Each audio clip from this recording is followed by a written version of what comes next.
Good afternoon, everybody. Welcome back, finally, to some Apollo Justice Trilogy. Spirit of Justice. I don't know what stream this is, like 5 or 6. Last time we had quite the eventful courtroom. There was a few accusations thrown around. We got somebody put behind bars, roughly. Then there was like a fake explosion. We found out that the resistance ain't so bad and that they're resisting for a good reason. They ain't evil. They just want fairness. So that's, that side of the story is ramping up. And so we're coming back over to the America side of things with Apollo. And it was just, nothing's happening here. We're just chilling. Yeah, of course, Laser. That's exactly what that's supposed to be. Anyway, and also there may have been some farting and the Leon Kennedy antics going on, and no more. None of that. That's not going to be here today. We're just going to have a nice, relaxed, perfectly normal courtroom. Nothing crazy or insane is going to happen in this one. Unless the clown girl shows up, and then I can't be judged on what I will be doing. But yeah. So I don't know if that's this episode though. I don't know. How many episodes do we have left? Like 2 or 3? I actually don't know. If she ain't in this one, Oh, we're playing Athena on this one? What the heck? Who brings a defendant to his own trial late? Plus, the request was so last minute, I didn't even have a chance to talk with my client. He's late. He's late for a very important date. My name is Athena Sykes, if you didn't already catch that by playing the rest of this game, or the last game. Armed with analytical psychology and a full arsenal of legal know-how, I'm a fully competent defender of Right Anything Agency. Though I wish my client would show up already. The trial's about to start.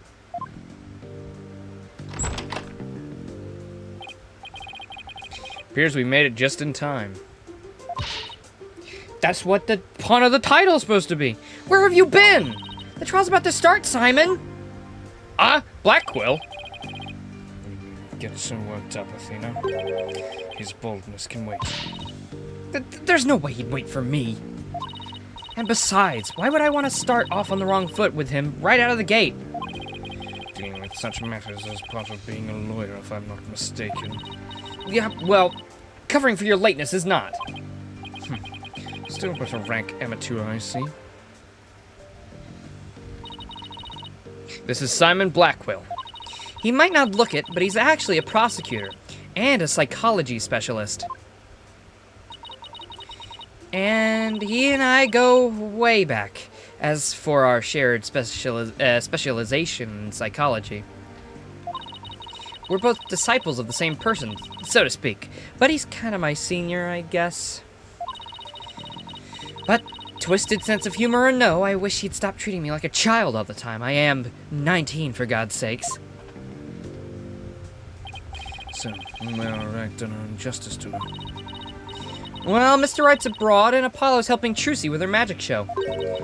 Didn't I tell you? No. What? So neither one of them are here, leaving you to take this on alone? Yep. Well, not alone. I got Widget. That's right, mother bitch. Gods. Call Wright down and back. It's not too late. Oh, no. Not too late at all. He would only need to know how to teleport. Very well. Then I will settle for Justice Donner. Go grab him by the horns and drag him here. Apollo is literally in the middle of a show, Simon. And you may not want to admit it, but I've got what it takes to take on this case. Just leave this to me and go watch from the gallery. As your defense derails in spectacular fashion. No, as I win the hell out of this trial.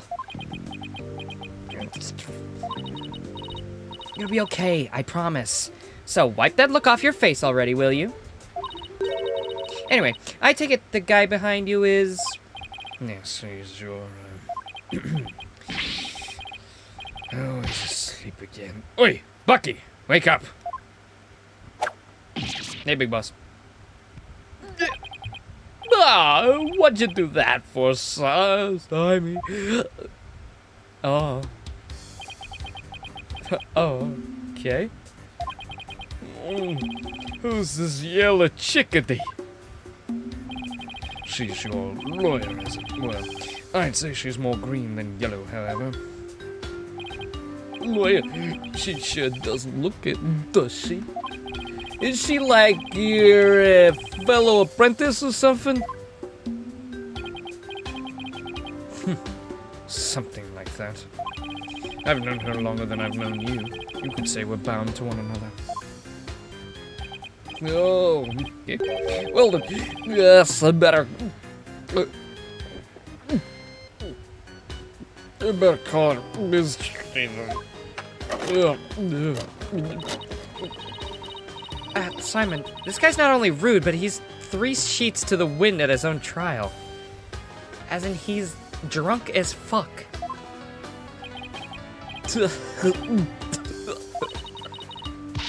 I know we just met, but I'm about ready to give him a piece of my mind. If I don't, which it will. Do as you will.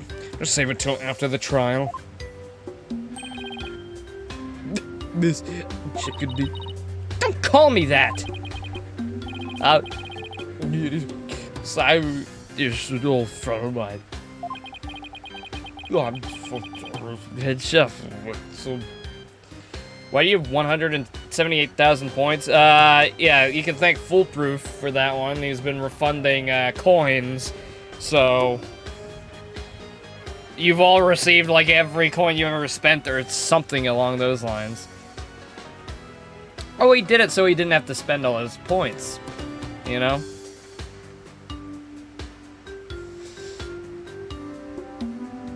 Ah, 4 hours on homework. Ah, excellent, excellent. Excellent, excellent. I'm the 4th generation head chef. Wet soap. Wet noodle number 4, Bucky Wet. Nice to meet you. Wait, wet noodle? Isn't that what they called the fake noodle shop that the guy that faked amnesia had in the first game? Wet noodle. Yeah, it's, well, nope, I'm not glad, no, it wasn't nice. I am neutral to meet you, Mr. Wet. So he can pull himself together when he wants to. Only the trial wasn't starting in a few minutes. I've been accused of murder that only occurred yesterday. I'm afraid it's taken a toll on the poor boy. And you happened to be there at the theater when it all happened too, right? They said they found a Rakugo storyteller murdered in his own bedroom. Indeed. The victim, master storyteller Taifu Tornado. Alright? Like typhoon and tornado? Alright? Very creative. Was a long-time patron of Wet Soba. Master Tornado had been looking after Bucky ever since Wet Noodle number 3 passed away. I see. So, the victim was kind of like a father to the defendant, huh? Old fart. Father. Oh, he was always cussing my sober. How dare you speak ill of him? Running your mouth like that is why they suspected you of his murder in the first place. Now, pull yourself together. Number 3 must be rolling in his grave. Sorry. The police doesn't believe me. They won't listen to me. It looks like he's still in shock from the whole ordeal. Don't worry, Mr. Wet. Everything's gonna be all right. I'm gonna defend you with everything I've got. You're in good hands now. I mean, you believe me, man. This is the Clussy trial? Oh, yes, finally! Let me crack my knuckles. Okay, they don't need cracking, I'm just hurting myself. Oh, ow. Oh boy. Ah, well, you know about all that no antics? Out the window. Antics galore! Of course, no matter what, I'll believe in you to the very end. Oh, where's this chick, is he? Now, come on. I need you to shape up, just like those al dente noodles of yours. Yeah. Yes, ma'am.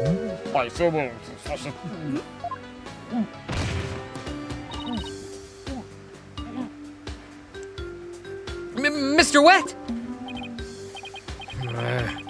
Bucky, you great big pillock. How exactly do you know this guy?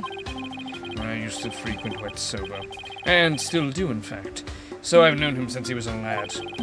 That's why his father and Mr. Tornado were always so good to me. I didn't know you liked soba so much, Simon. I wouldn't expect one such as you, who eats meat slapped between slabs of bread, to understand the delicate taste and the subtle textures imparted by buckwheat flour. Hey, that's just rude. But I digress. Oh. But I digress. I'm all about flavor and subtlety and stuff. Just because I like a good old peanut butter and jelly sandwich doesn't mean anything. Only like 90% of the planet likes that. But so mighty. If I let Wet Sober end like this, I'll never be able to face number 3 or Master Tornado in the next life. Yeah, I see. And that's why you came to me. You wanted somebody you could trust. It was never my intention to ask you. I wanted right, dunno, but, well, fate has dealt me a foul hand. I'll show him. I'll show him I can handle it just fine. Well, I believe it's just about time. But we haven't properly discussed the case yet.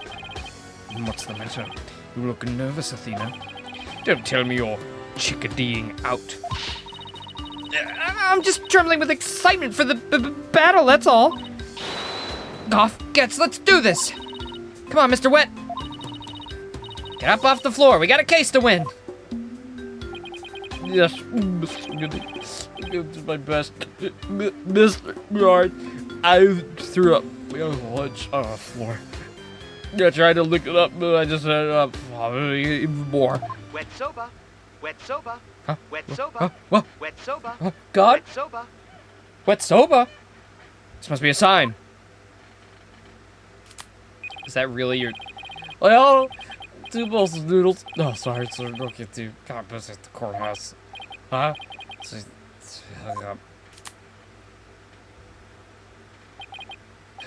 Okay, let's do... He's not gonna do himself or his case any favors like this, Simon. Maybe we should let him go get some rest somewhere. Let me rest.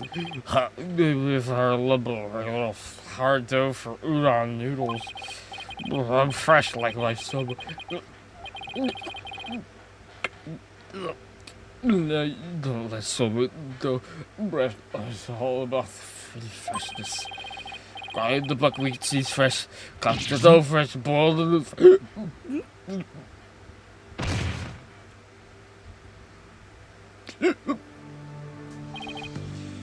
He's blacked out. Ah, boy, I just knew something like this would happen. Simon, what are these 3 freshes of soba he was talking about? First, buckwheat seeds, or groats, are ground to make buckwheat flour. Then dough made with this flour is cut with a large rectangular knife into noodles. And finally, the buckwheat noodles are boiled. Each step is done immediately, one after the other, so that the soba is fresh when eaten. Oh, so that's what he meant. I wouldn't want him to make me any soba right now. That's for sure. Athena, forget about his vomit-covered self. This is no time for idle chatter. You need to get into the courtroom now. Just remember, as a prosecutor, I will be unable to lend you a hand. So don't expect any help from my quarter. There you go, treating me like I'm incompetent again. For your information, I wasn't planning on asking you for help anyway. Just you wait, Simon, I'll show you.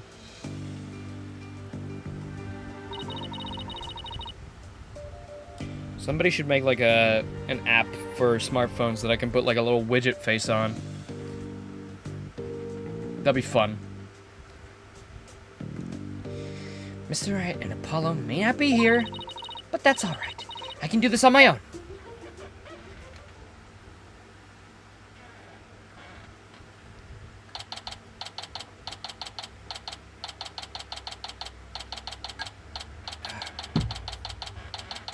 Yeah, not me chillin', drinking some nice cold water out of my Hello Kitty cup. Yeah, gonna be me.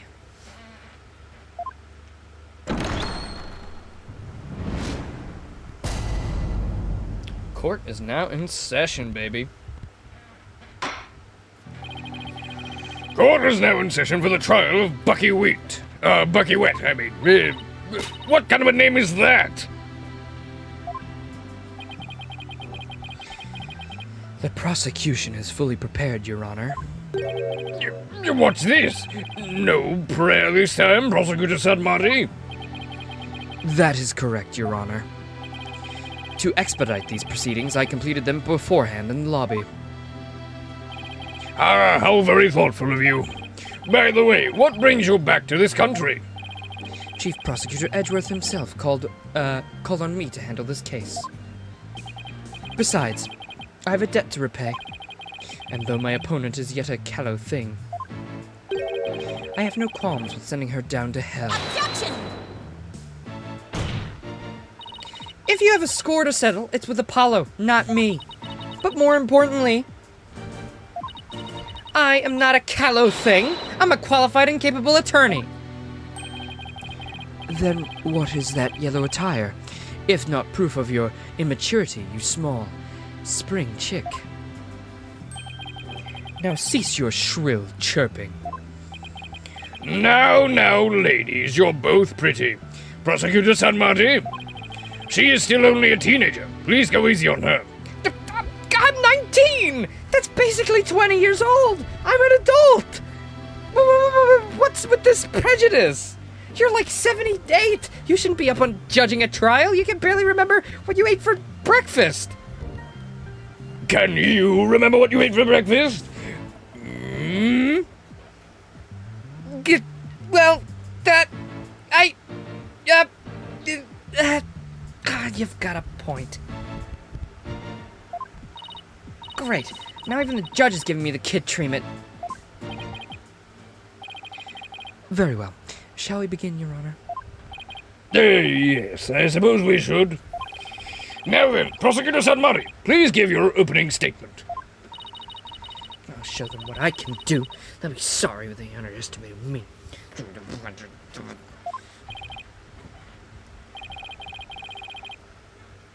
Just because I can't drink in America, is that right? Well, if I moved to Europe or I don't know, for example, New Zealand, I'd be able to drink all night, all day.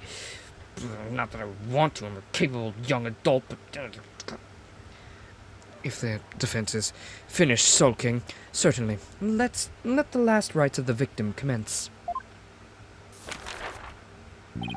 The incident is believed to have occurred at around 4 p.m. yesterday, May 12th, at a storyteller's theater called Kuru Kuru Te. That's very close to fuck. Why am I blanking now? Krillin, sorry. Why could I not remember Krillin's name? Kuru Kuru is, I think that's very close to Krillin's Japanese name. Isn't it like Kuru Kururin or something like that?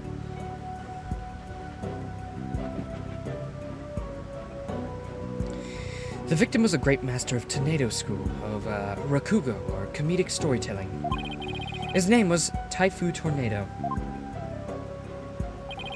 The scene of the murder was at the theater's dressing room.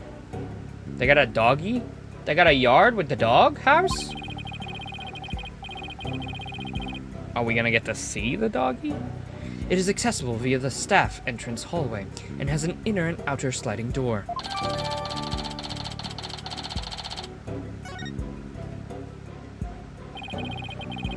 Oh, look at this.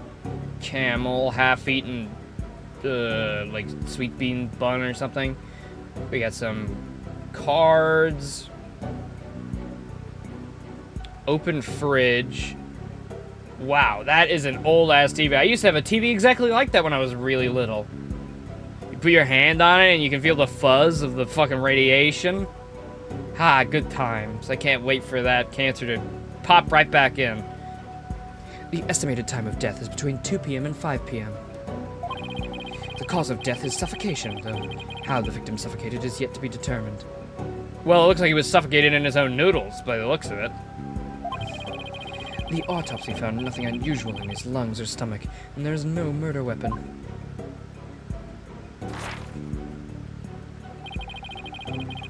I will now submit the incident report to the court.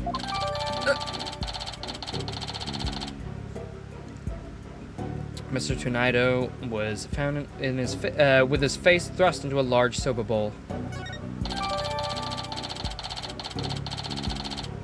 I mean, if you ask an American, that's a small, but okay.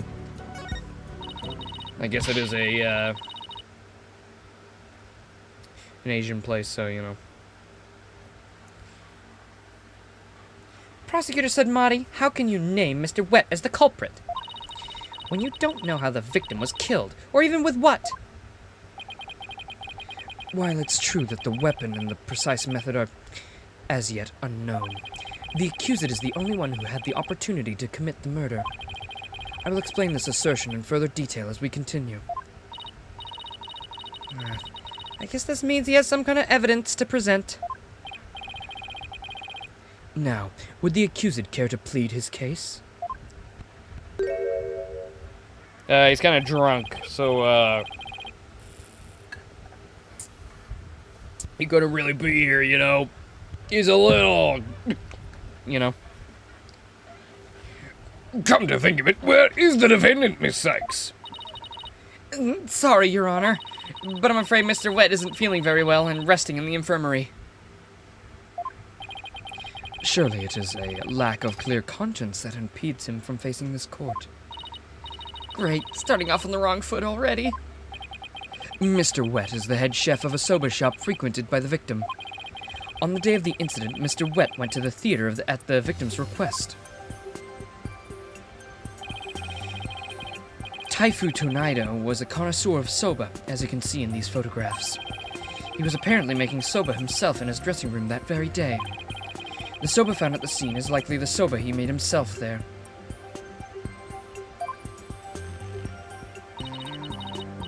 Liking soba is one thing, but making it in a theater dressing room's a bit much, Norm. Master Tornado truly had a passion for soba, didn't he? For a man like that to be murdered by a soba chef is simply unthinkable. And yet the accused had ample motive. For in the victim's safe, we discovered the deed to the accused's shop. Mr. Wet was to inherit Wet Soba when he lost his father recently. However, it's believed the victim stole the shop's deed during the transfer process. The prosecution believes the accused killed the victim in order to get the deed back.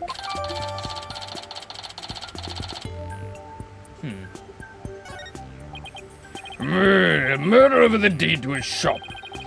That does sound like a plausible motive. So that's what this case is about?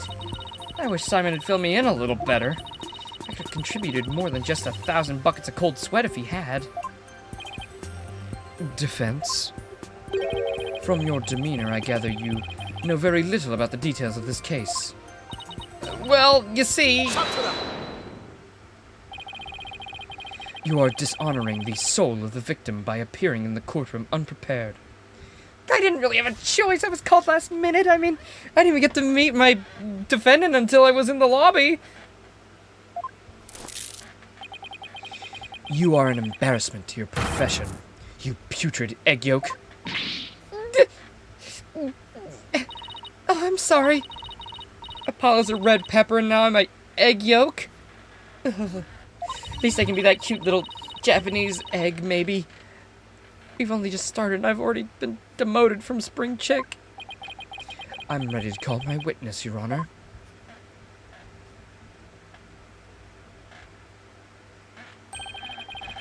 Hear how squeaky my chair is? That's just me moving backwards and forwards. Ah, thank you for carrying my fat ass every day, chair. I know you're squeaking in pain. Let us listen to the words of one who was present for when the crime was discovered. Someone was there when the victim's body was found? Very well. Witness, please take the stand. Is it her? Legs? Oh. That's Simon. Oh. How disappointing. Let's see. So I think I only just got all the stuff. I didn't get anything preloaded. Witness, please state your name and occupation. Simon Blackwell, prosecutor. But Prosecutor Blackwell, you didn't tell me you were going to take the stand? Simply wasn't time.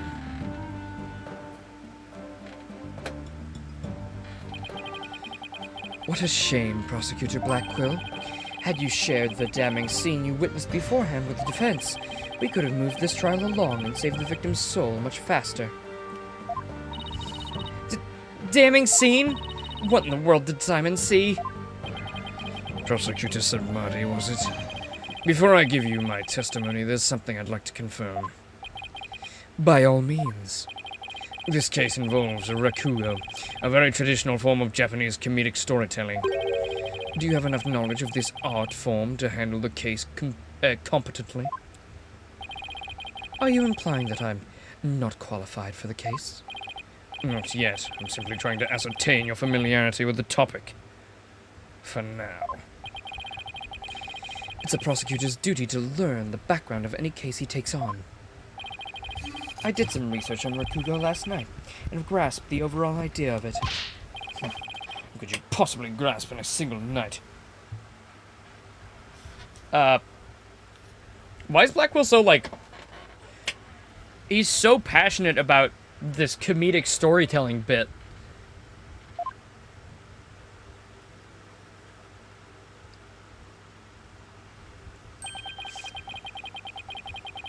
Rakugo is a form of entertaining storytelling, out in the land of Japan. In it, the storyteller sits alone on the stage, with only a fan and a talvez. And the Rakugo artist tells long, whimsical tales, giving each character a distinct voice. This traditional art was originally invented by monks to make sermons more interesting. Are you satisfied? If not, I could explain the 12 types of endings to such stories. Or shall I perform the famous story of Jugimu? Jujimu.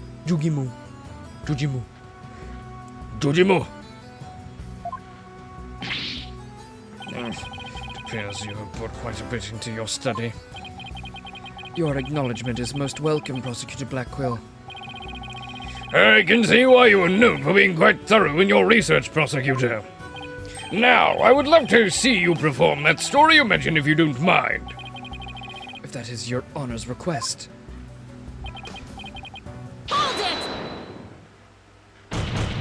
Oh, shit. Double slap?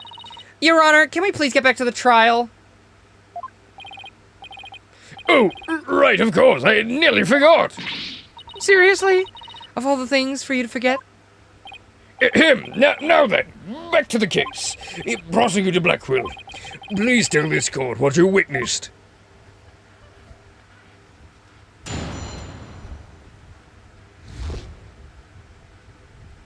What shall be saw?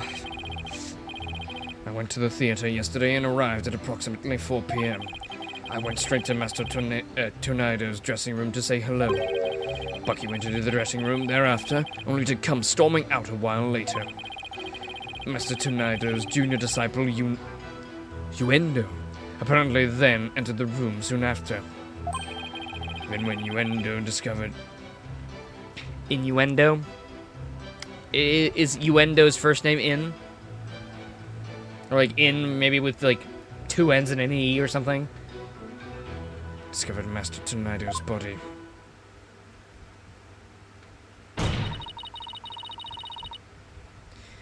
Now, wait just a minute here, Prosecutor Blackwell. With testimony like that, you're practically accusing Mr. Wett of the crime. All I can do is state what I saw. I can't help how it appears. But a qualified and capable attorney such as you should be able to dispatch with it, right? Well, yeah, duh. Alright, better get started getting all the information out of him I can.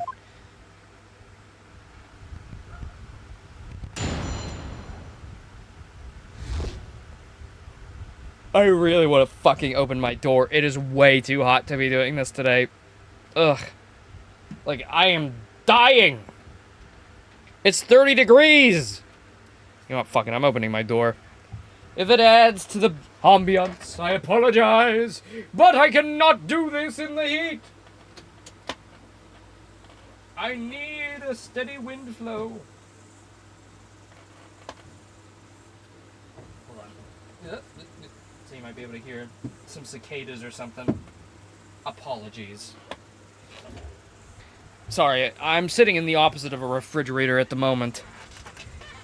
And if anybody walks by and speaks to me, well, they'll probably get picked up, so great. Not that that happens very often. Alright. Yeah. What Simon saw. What'd you see, Simon, old buddy? Get the pressing. Prosecutor Blackquill, what did you go to the theater for in the first place? I went because I'd received an invitation from Master Tornado.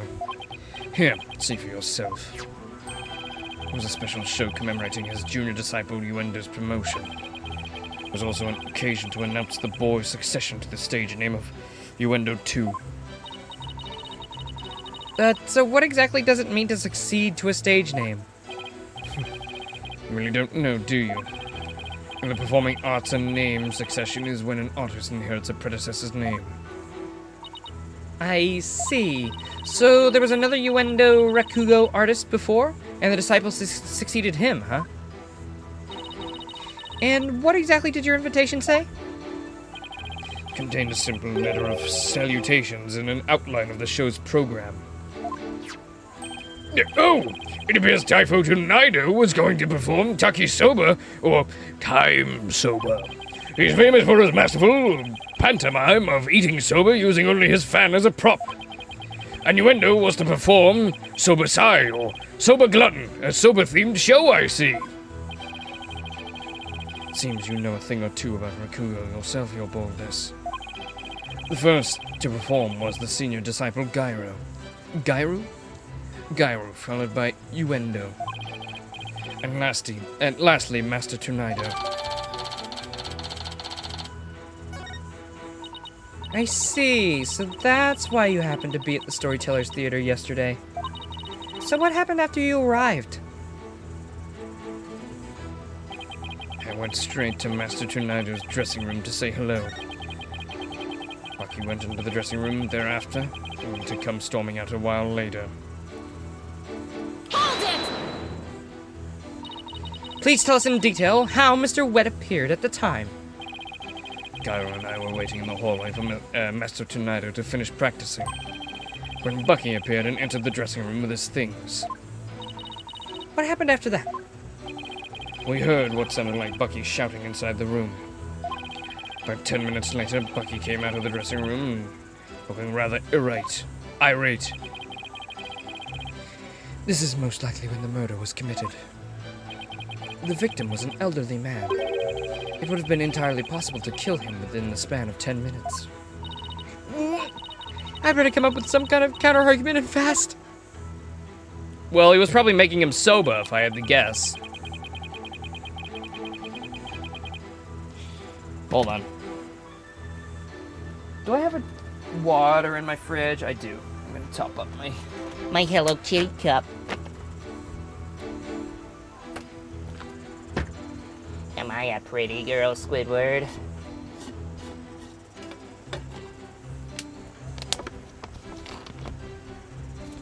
Well, I hope we can get to the clown girl today, at least.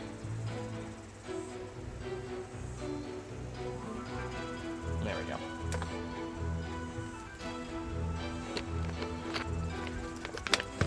Okie dokie.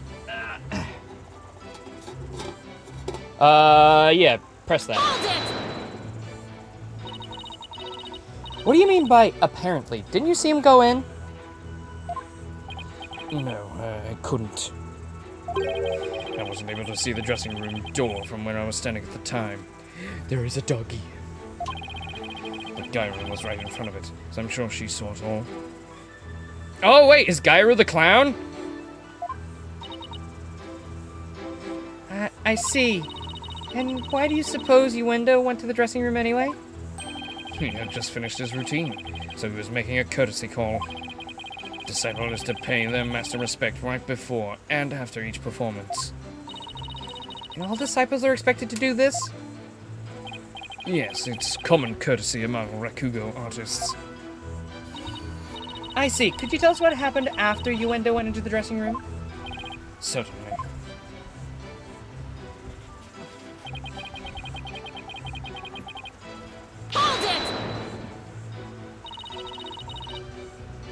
And how did Uendo act at the time? After Uendo had been in the dressing room for 2 or 3 minutes, he heard a scream from inside the room, and Uendo came flying out.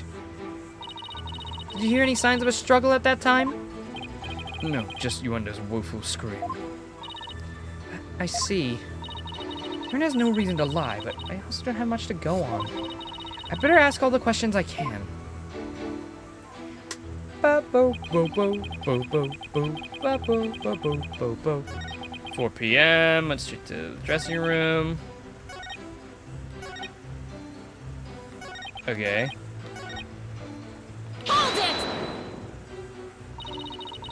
How did Mr. Tonido appear when you said hello to him? I went with the intention of greeting him, but ultimately we didn't actually meet. You didn't even see him? Why not?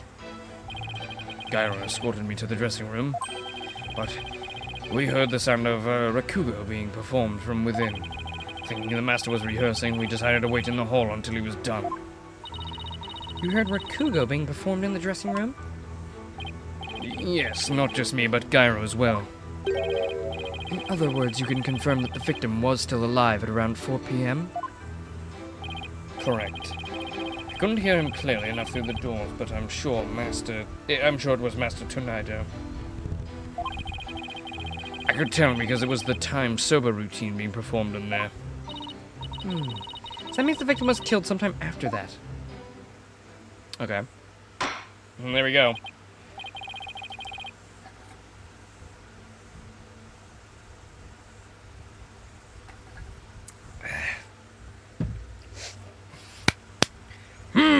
Well done, Prosecutor Blackquill.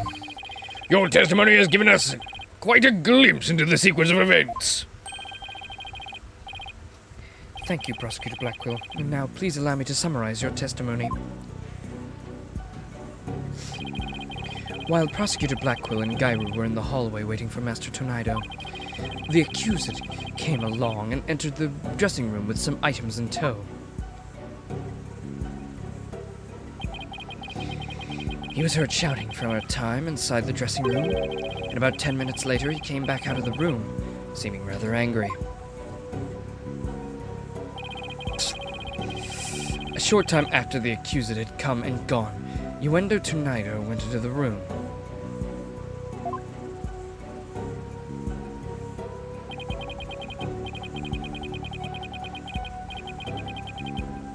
So we're accusing the accused and not Uendo who came in and like stayed in there for like 3 minutes? He's old. You said it yourself. He doesn't need that many things to kill him.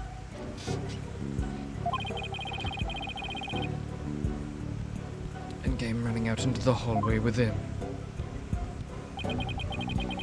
Prosecutor Blackquill and Gyru then ran into the room and saw the body for themselves. From the circumstances, it is quite clear that the accused murdered the victim. This is crucial testimony indeed.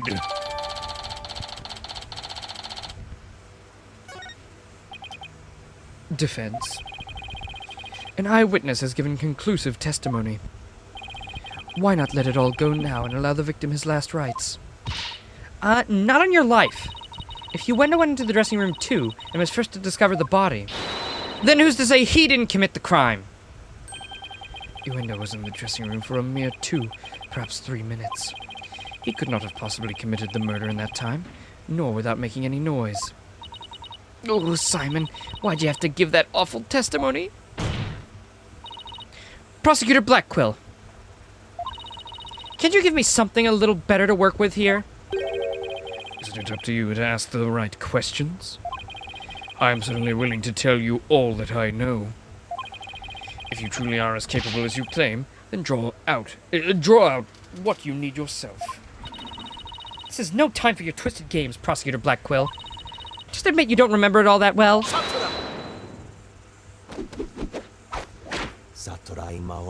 He's doing his ultimate get down! You got them all! Amazing! Prosecutor Blackquill, watching you collude with the defense like this, I see that you are no prosecutor. Begone, witness. You shall haunt this sacred hall no more. How dare you treat me like some evil spirit to be exorcised? I will remember this, you blackguard.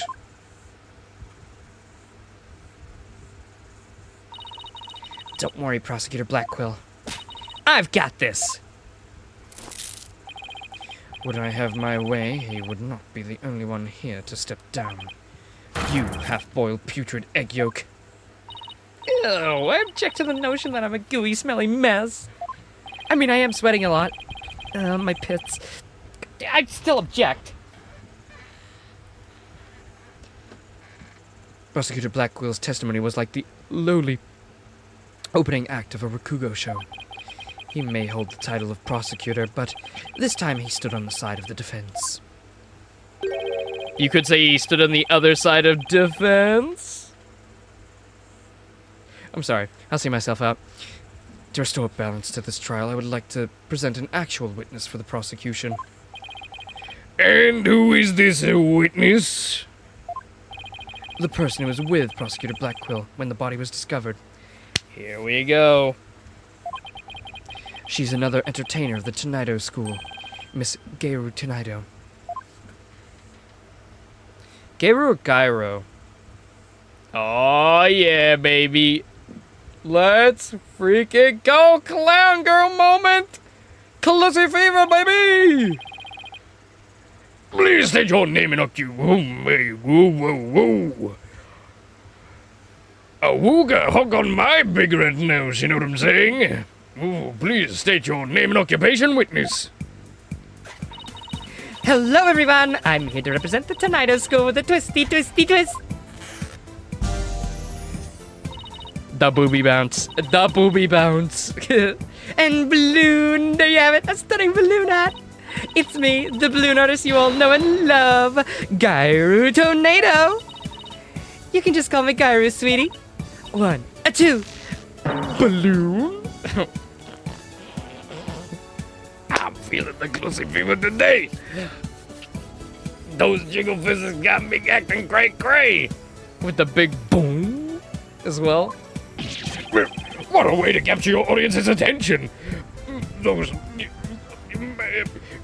Well, excuse me, mommy. I mean, milkers. Witness. I dare say, I can't take my eyes off those balloons. Please tell me you're talking about the hat, Your Honor. Oh, Mr. Judgy, I'm so glad you liked my performance. Would you consider joining my fan club? Pretty please. Yes. Oh, absolutely. Oh, my mercy. Yeah, please save your fanboying for after the trial, Your Honor. Anyway, Geiru, I can't help but notice you seem awfully cheery for having lost your master. Okay, I need to know. Is it Geiru? I want to know. Let's see if Google knows. Hey, Google.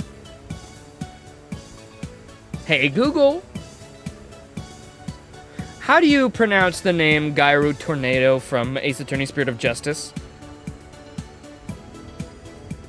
The pronunciation of gyro can be a little tricky because No, it has a couple not different gy- pronunciations, depending What? on context. Here's a breakdown. No! Stupid Google. Alright, yeah, let me just type it out.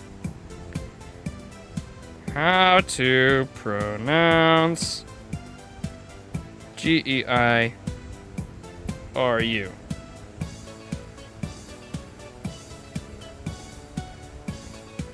Howtopronounce.com.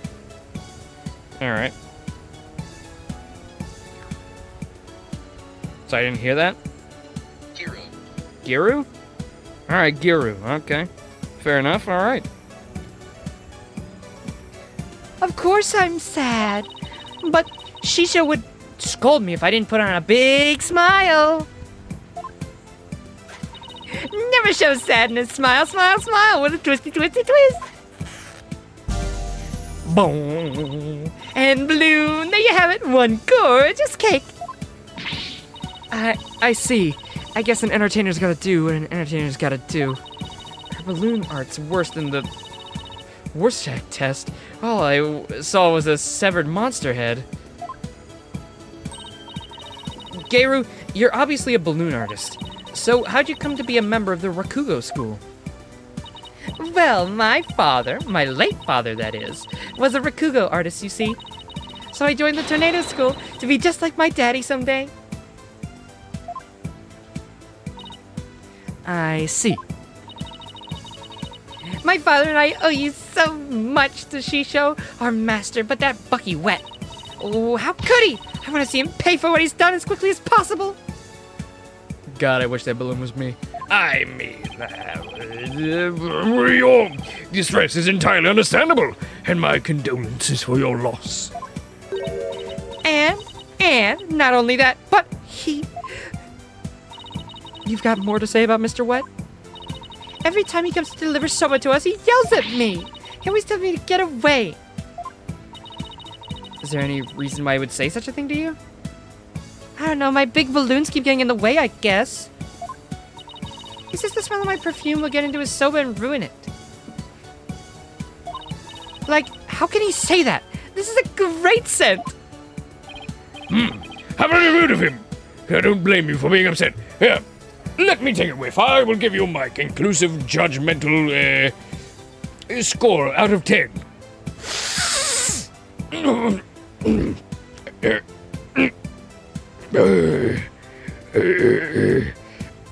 You get a perfect score. Excuse me, Your Honor, please stop sniffing the witness? Your Honor, please don't let Gairu's balloons bias your judgment. Mr. Wet hasn't been proved guilty yet, remember? It'll be interesting to see how long that fire of yours will last, defense. Now then, Gairu, please share the truth with the court. Yes, Gairu, your testimony, please.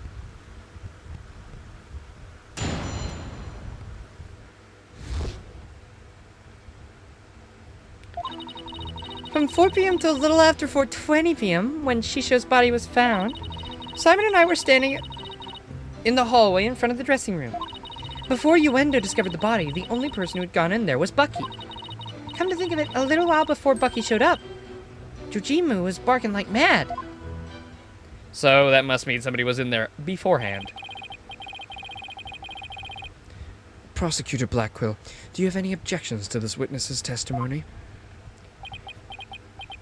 No. Make up your bloody mind, sad monk, said Marty. First you exorcise me, and now this. You need only do as you are instructed by this humble servant of the Holy Mother. As there are no objections, Your Honor, let us move on to the salvation of the victim's soul. God damn, my little board fell down. Laser, also, you need to clip the sniffing bit, please. I like that. You gotta clip that.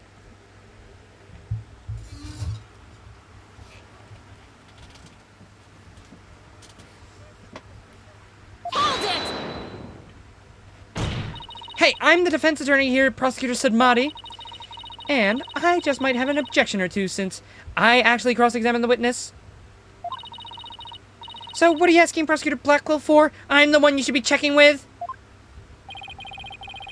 There's a passage in the sacred scriptures of Curanism.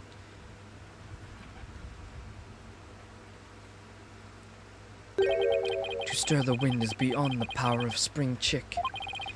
In other words, the inexperienced are useless. With that in mind, it seemed more judicious to consult Prosecutor Blackquill. He doesn't even see you as an adversary.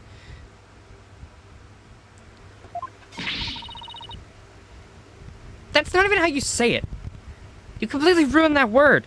Adversary. Now you got me doing it. What, adversary? Adversary? But who cares? I'm British. I can say what I want. We all speak funny. Well, I won't let either one of you insult me. I'll show you I'm no inexperienced spring chick. Your Honor, I'm ready to cross-examine the witness. Well, if she'll keep bouncing up and down, then you do whatever you must. I hope you can make Prosecutor St. Marty see you as a worthy adversary, Miss Sykes. I'll allow your cross-examination, so you'd better strike while the iron is hot. You'll allow my cross-examination? Isn't that, like, by law what you're supposed to do? Yes, but I allow it. It just makes it feel more official.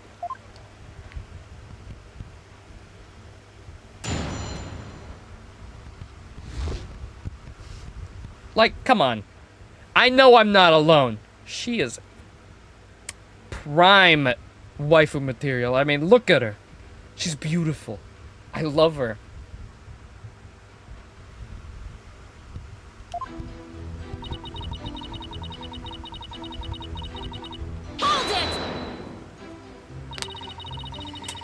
So, the murder must have happened somewhere in those 20 minutes, correct? But 20 minutes isn't a lot of time, is it? I don't know. I mean, what do you want me to say? It's... that's just what happened, you know? Isn't that right, Simey? Yes, Gayru and I can both confirm that Master Tornado still lived at around 4 p.m. Oh, yeah, you can, can't you? See? Simon and I were standing in the hallway in front of the dressing room. The fact that you two were there in the front of the dressing room means you were able to see everyone who went in and out, right? Oh, of course. Or are you insinuating that I was daydreaming or sleeping while I was standing or something? No, of course not. I saw everything, I tell ya! Fine. So you saw you anyway. Did you really?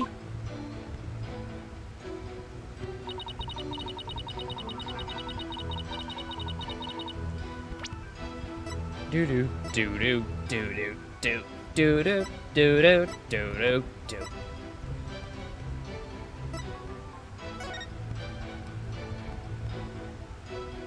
Arrived at 4 p.m. Bucky went into the room at 4:10 and left at 4:20. We're gonna discover the victim's body upon entering the room after Bucky left.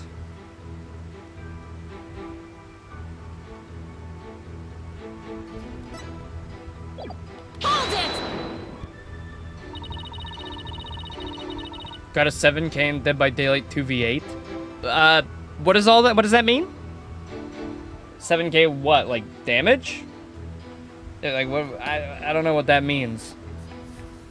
Well, I hope you were using Leon for those sweet biceps of his. Definitely that.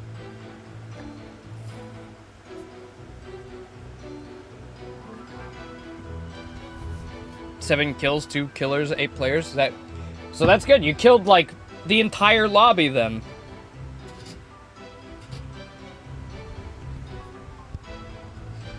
Right? Is that how that works? You killed like 90% of the 99% of the players, just one guy.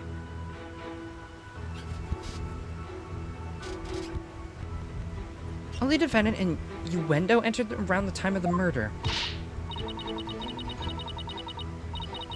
That's right. That's why it must have been Bucky who killed poor Shisho.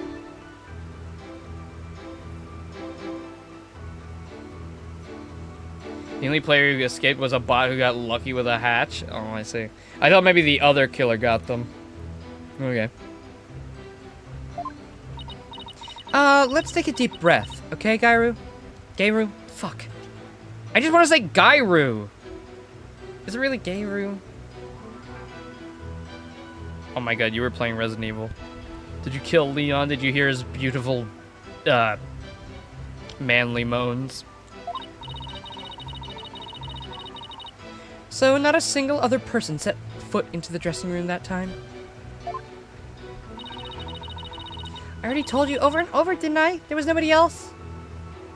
Oh, Leon wasn't there. Oh. I must apologize on the lawyer's behalf. Even her memory is that of a spring chick's. Please overlook her transgression as best as you can. Speaking of Resident Evil, we should be getting news about Resident Evil 9 soon enough. I'm excited. I hope we get Leon as a playable character in the next one.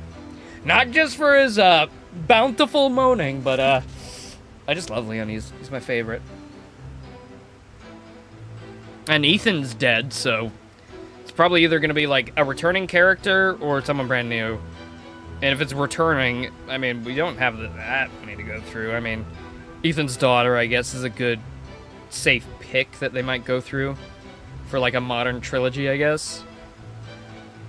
You know, Leon, Ada, Chris, Jill, Claire. Okay, there's a lot, actually.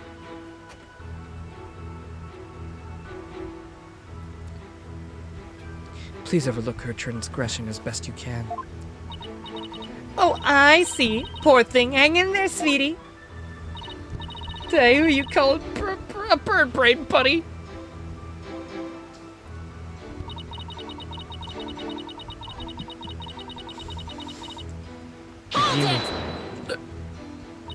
Yujimu.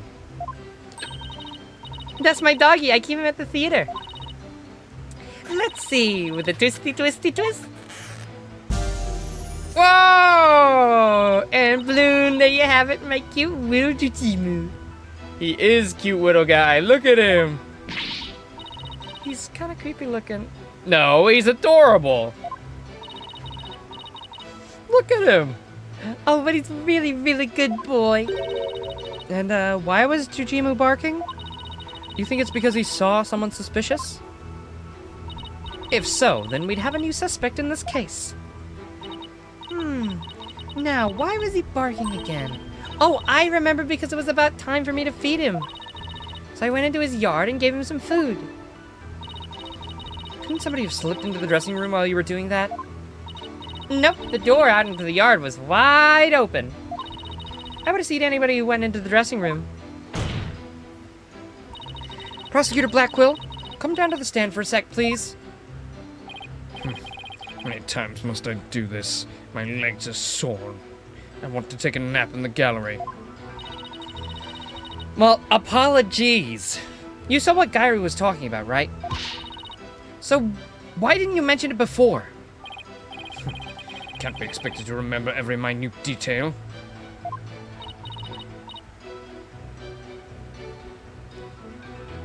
Well, remember them now, please.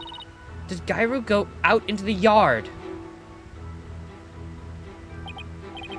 Yes, I remember her now that she went to feed her sweet Yujimu. Oh, look at the little doggy. Oh, she looks kind of like she's in like a regular garb, but I mean, she doesn't have her clown nose, but she's still wearing her overalls. Saw her looking towards the dressing room quite frequently as well. Do you recall anything else? Looked as though she were feeding the dog a great quantity of dumplings or something. Yujimu couldn't finish them all, so he buried the rest in a corner of the yard. That's about all I remember.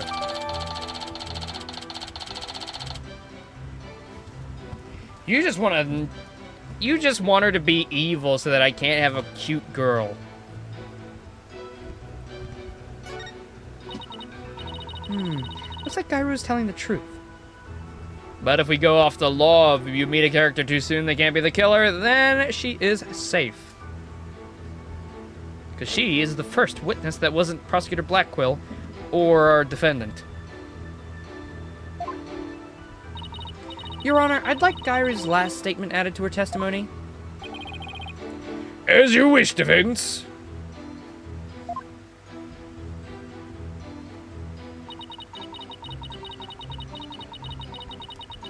If I didn't say anything about this character, if I didn't say nothing about how hot she is, and I said, oh, maybe she's the killer, you would have said, no, it's too early. You're doing this out of spite.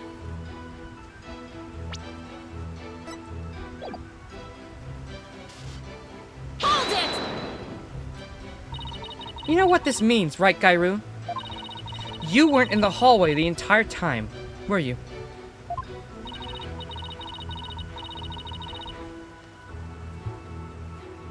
Well, okay, so I did go out in the yard, but it was just for a second. And the door was wide open so I could still see the dressing room the whole time. The door was open so she could still see the dressing room? Prosecutor Blackwell, I need you to take the stand again, please. What am I, your lady in waiting? Do you remember something about the time Gyra was in the yard? Simply that Jujimu burned the food he couldn't finish in the corner of the yard. That's about all I remember. Thank you. I really need to hear about the dog again, though.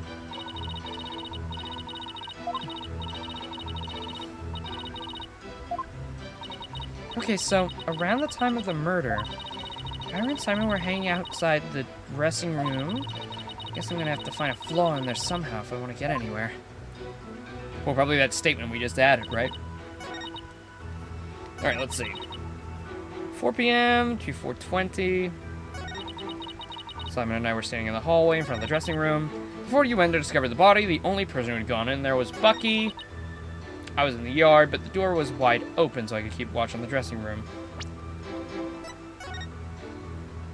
Yard. Well, the door is there, so you couldn't, right? Objection! So you're able to keep an eye on the dressing room while you were out in the yard? Is that correct? That's right. The door out in the yard was wide open. Sorry, but that makes zero sense. Take a look at the diagram of this backstage area. There's a clear contradiction between the diagram and the witness's testimony. Oh? I'm afraid I don't understand, Miss Sykes. Please point out what contradicts the witness's testimony.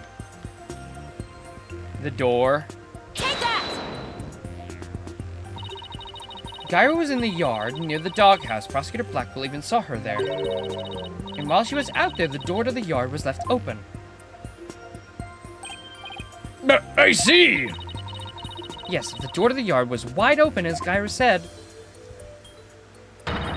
It would have blocked her view, making it impossible for her to see the dressing room. What? No way! God, I wish I was that balloon. But even if there were admittedly a few moments but Gyra was not keeping watch, how much would that really affect this case? It would greatly affect the case. From the spot Prosecutor Blackwell stood, he couldn't see the dressing room door either. Anyone could have entered the dressing room during that time without being seen.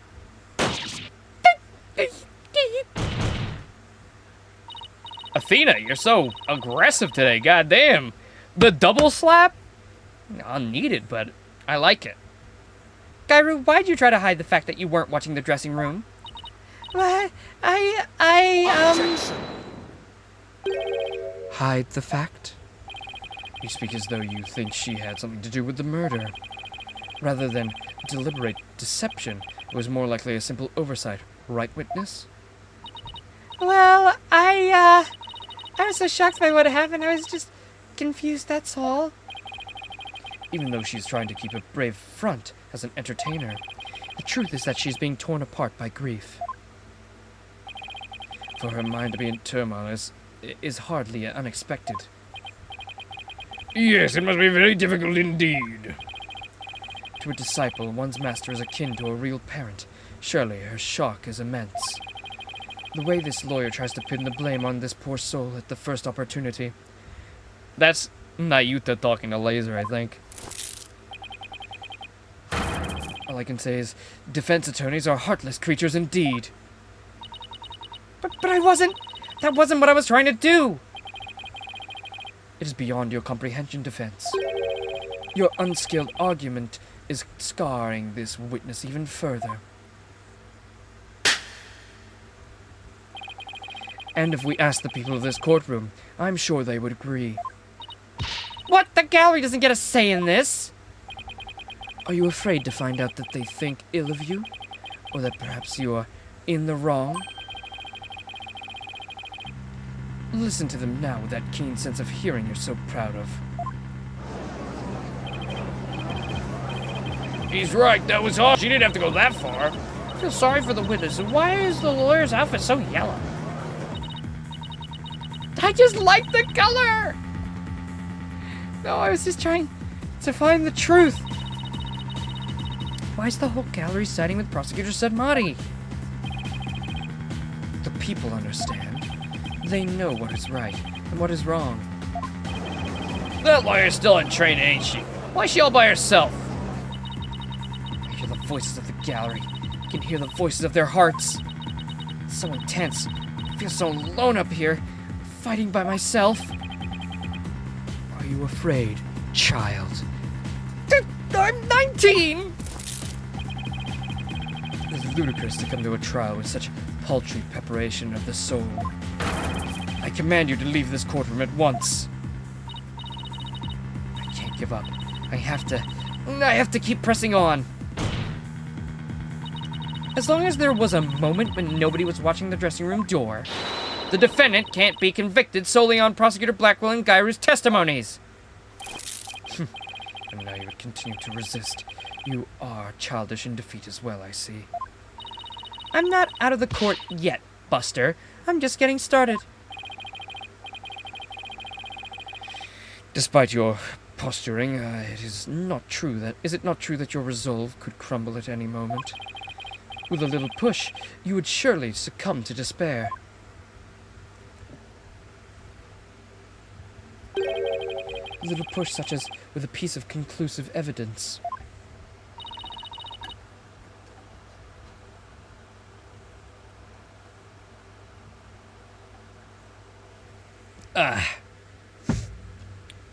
Conclusive evidence, huh? That is correct.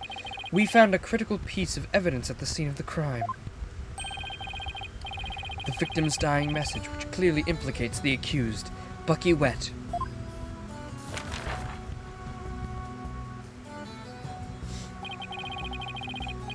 Look at these Japanese playing cards known as karuta. Karuta? Karuta. Karuta. Karuta. Karuta. Lined up on the table. These special English version Karuta cards spell out a message. That message, wet number 4. Wet number 4? You mean wet noodle number 4? Yes, wet noodle number 4, as the 4th head chef of Wet Soba is also known. This message points to none other than the accused, Bucky Wet. No! That makes perfect sense, doesn't it? Wow, great job, Mr. Prosecutor. No, this is really bad. What do I do? Dadoy. Since when is a dying man's message ever right? Since when is a message written by the killer ever, like, left by the victim? Never. A message implicating somebody as a murderer is usually always fabricated.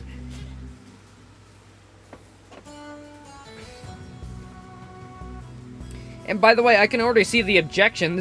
He's already been killed. The blood is already all over the cards. If he had been hit, like, it wouldn't have... Like, they would be out of order, right? To the blood splatter. Because he would have moved them to spell out the murderer.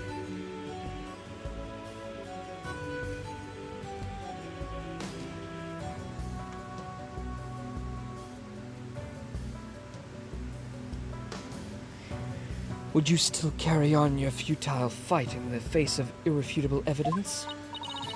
You can say whatever you want, but we won't know until we... It is cruel to give the accused false hope. You will only compound his suffering. Wise people of the courtroom, do you not agree? He's right. It's cool to make him suffer when there's conclusive evidence. What an incompetent noob. I almost feel bad for the victim and the defendant. What? But I'm just trying to prove Mr. Wet's innocence here.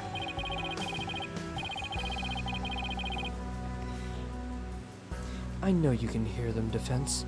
Their voices implore you to save the accused soul.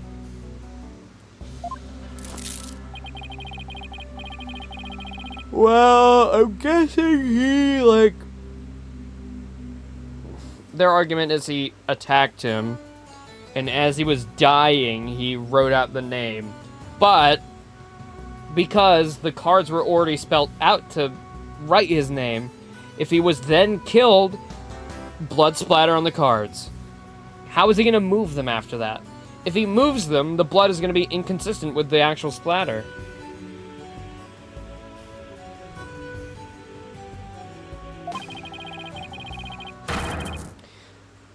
You lack the competence with which to accomplish anything meaningful here. Is he right? Is this too much for me to handle on my own?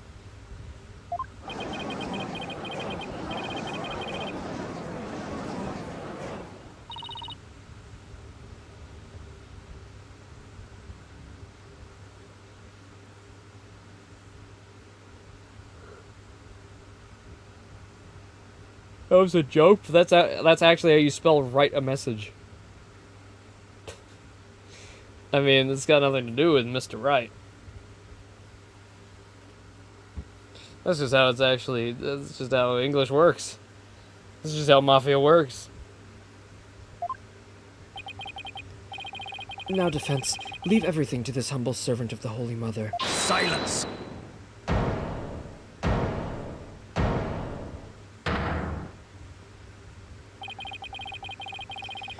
He's trying to use your keen sense of hearing against you to manipulate this trial, Athena. What a cheap trick for a supposedly holy man.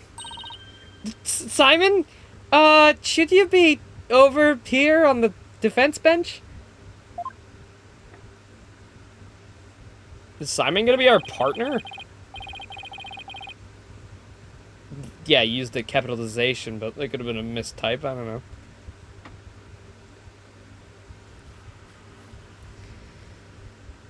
You fuck doodles in the gallery. Can't a man watch a trial in peace? This inexperienced amateur is about to turn the trial around. Like, oh my god, look at Gyra. I can't. I love her. She is my favorite. The mood in this courtroom is starting to change. Prosecutor Blackwell, what are you doing at the defense's bench? Are you bored of watching from the gallery?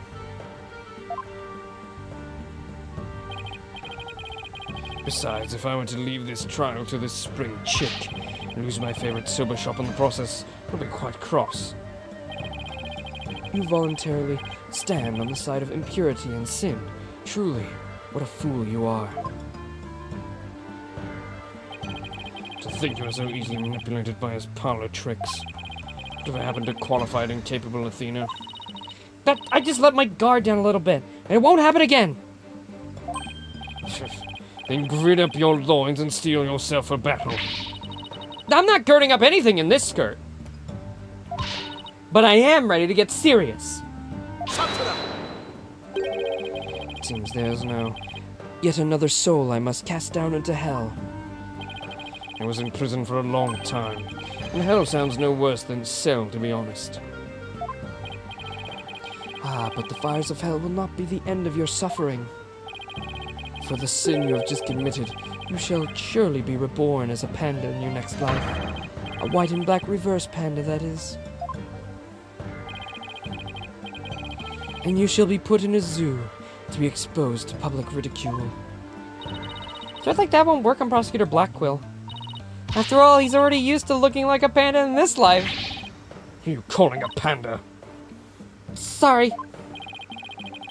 Now that you are both prepared to face the fires of damnation, Gyro, thank you for your service. You may step down now. Okie dokie. Bye bye, Balloon.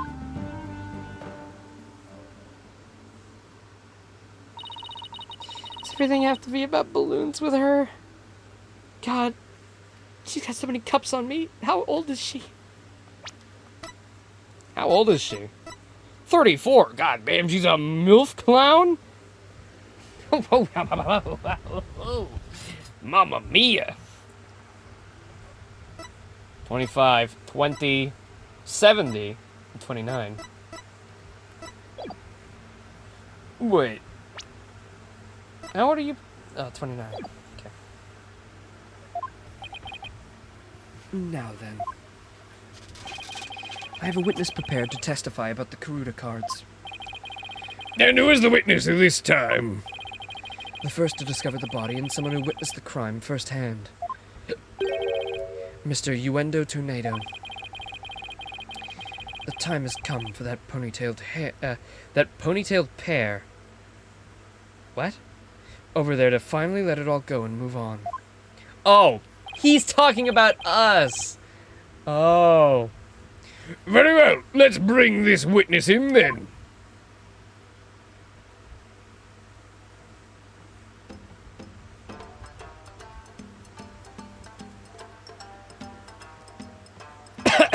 Killer! Witness, please state your name and occupation. I am the Rakugo storyteller, Uendo Tornado. Even if my performance isn't worth watching, I'll certainly watch my words. I wouldn't want to say anything thoughtless and get arrested. After all, that'd be a Raku no-no. Thank you, everybody. Good night.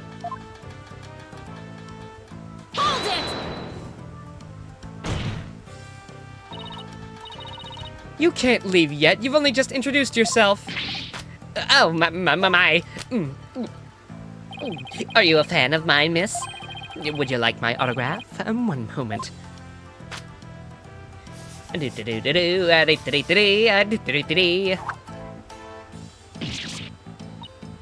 Ow. What do you think you're doing? No need to stand on ceremony. My fan deserves a fan after all. A fan for a fan. Nice one. Oh, why, if it isn't Simon, how are you on this fine day, sir? Quite a dilly of a pickle we found ourselves in, wouldn't you say? Don't believe I've ever seen you talk quite so much, Uendo. Never performed in a place like this, you know. I got butterflies here, can't you see? Why do I always get the weird ones?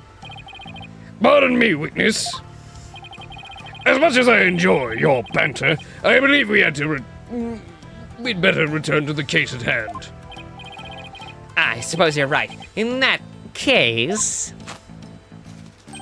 I was promoted to Futatsumi yesterday and received the stage name of Uendo. The show was on our way of celebrating my new name and middle rank standing. And that happened. I never dreamed something like that would happen, not in a million years. And just as I got my chance to start paying my debt to Shisho too. Yeah, plus I'm worried about Gairu. The way she clung to Shisho, oh, poor thing. I told her to keep a stiff upper lip. Stiff like rigor mortis. Got him! Keep telling those lame jokes, and Shisho will come scold you from the grave. Oh, that was him. I wouldn't mind getting yelled at, you know.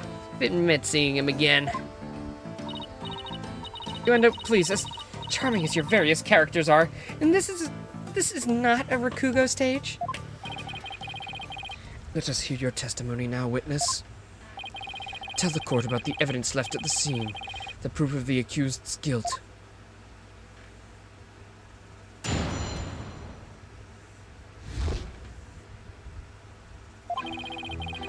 Oh!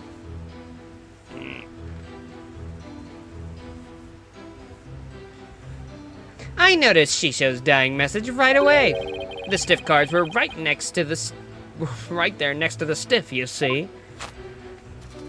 Hey now, enough of the silly puns already. Anyway, I got the meaning right away. I knew it must have been talking about Bucky. That was the Master's final message, left as he was drowning in soba breath. It's so like Shisho not to write Bucky's name outright, plain and simple. Wasn't his style. Well, that was more entertaining testimony than usual. And that's saying something. The variety of characters performed by the witness are absolutely splendid. He shouldn't be performing any characters in the first place, Your Honor. And, Uendo, the murder weapon hasn't been determined yet. So how can you say that the victim was drowning in soba broth? It's obvious. All you have to do is look at the crime scene. He was found in his face shoved in a bowl. It's only natural to assume he drowned in the broth of noodles. Except we're not here to assume things, Uendo, so please stick to just the facts. Oh my, it's like a soba chef to kill someone this way, wouldn't you say? And that Karuta message he left behind, oh, it's clear fucking what did it. Setting aside the issue of the murder weapon for now, that dying message certainly does seem to be irrefutable evidence. Indeed, proves the absolute guilt of the accused. I gotta admit, I can't see how that message could mean anything else. Bucky used soba for the deed. All to get back the soba shop deed.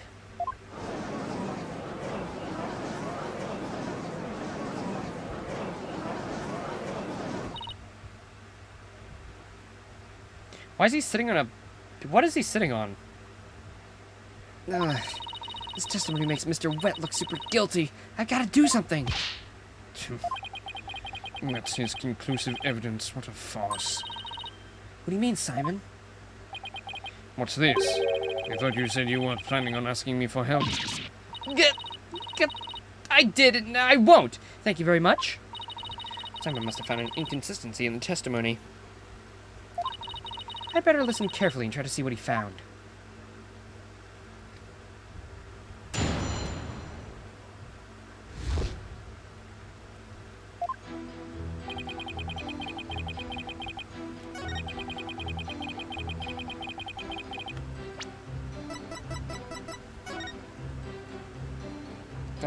Bucky entered the room at 4:10 and left it. Okay, so Bucky was in there for 10 minutes. This guy was in there for 3 minutes.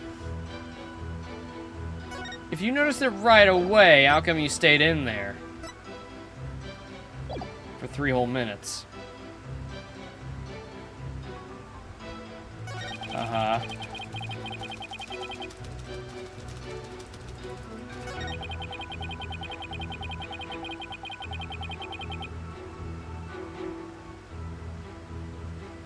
Oh my god, I can't stop yawning. It's this fucking stupid heat. The cards were on the table. The cards that were on the table, your master's body was slumped over, right? You must have been surprisingly calm to notice them at the time. As I said, the stiff cards were right next to the stiff, so they're hard to miss. But wouldn't it have been more natural to notice the victim rather than the cards? The message just caught my eyes because the stiff cards were right there next to the stiff. What? Yeah, but the fact hardly seems significant enough to make a person take note of them. Stiff cards next to the stiff.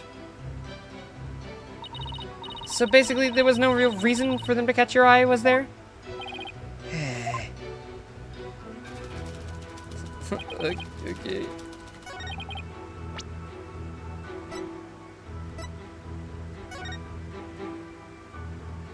Boom, boom, boom, boom.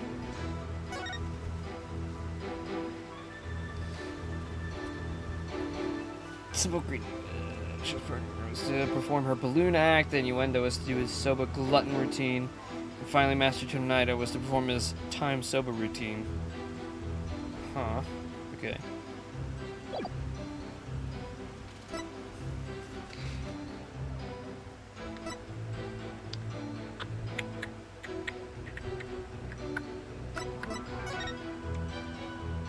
2 p.m. and 5.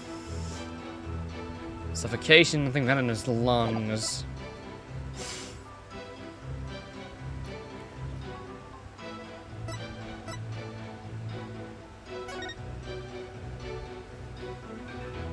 Oh, wait a minute.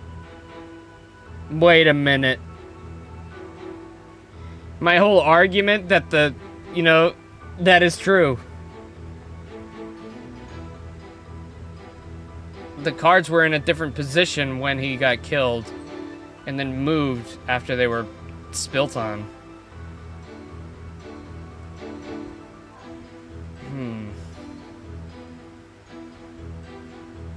They're inconsistent with the splatter. Oh, wait, is that... Shit, I didn't mean to do that.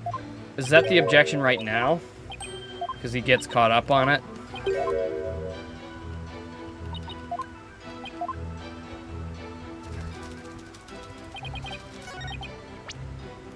Objection! Nope.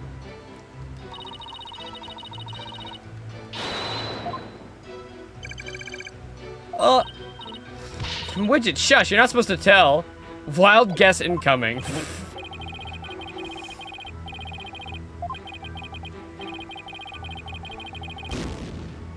Got him.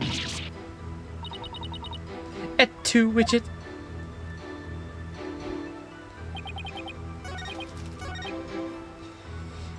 Got the meaning right away. I knew it must have been talking about Bucky. Hold it! Hey, how'd you know that? The cards do spell out wet number 4, which could be interpreted as wet noodle number 4, I guess. I suppose you took this to mean Bucky Wet? There's only one wet noodle around here. He must have seen that giant 4 on his back. It's the only interpretation that makes sense. Yeah, I guess so. But wait a minute. What is it? What if there's another wet noodle in the area?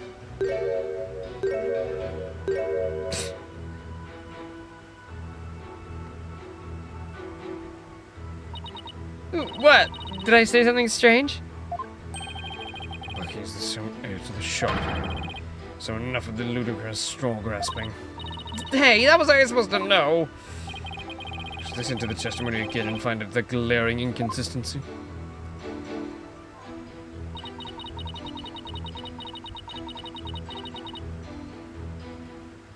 As he was drowning in soba broth.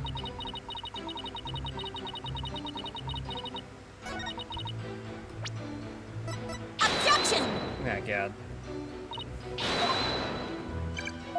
Oh! Oh!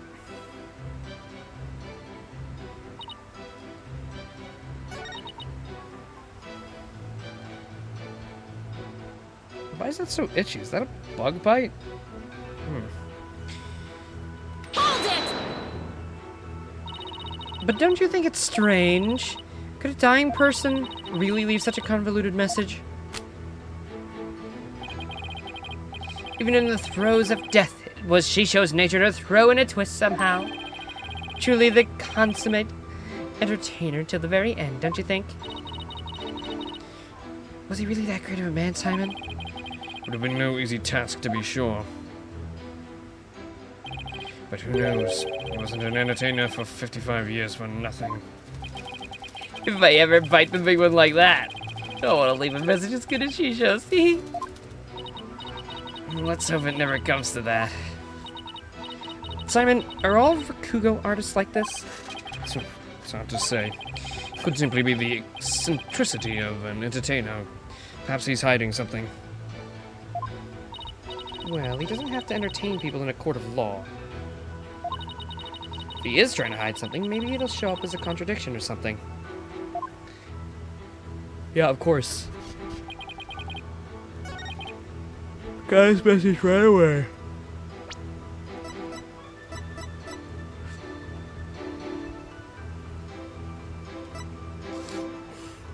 Mm-hmm.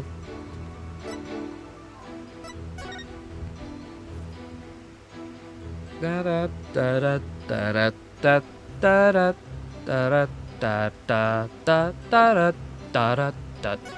Oh. I'm thinking he was poisoned. Honestly?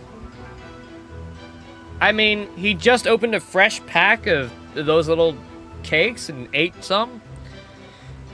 And they've all got camels on it, so it's got something to do with a camel. The killer is camel related.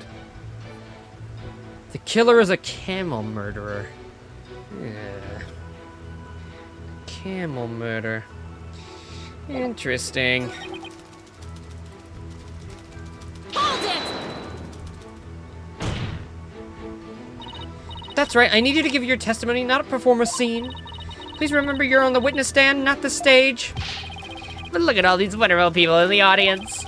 It's only natural for an entertainer to want to have some fun. I guess we could let a few jokes slide, right? Ah, the inevitable bleeding of your work into other areas of your life. I know how that is. I find myself being unwittingly judgmental in my personal life, too. Right. That's exactly what I'm talking about. Well done, Your Honor. Guess you can't judge a judge by its cover. I advise the defense not to be so critical of the witness. Can we accuse Blackmore and get him back on death row? That's a good idea.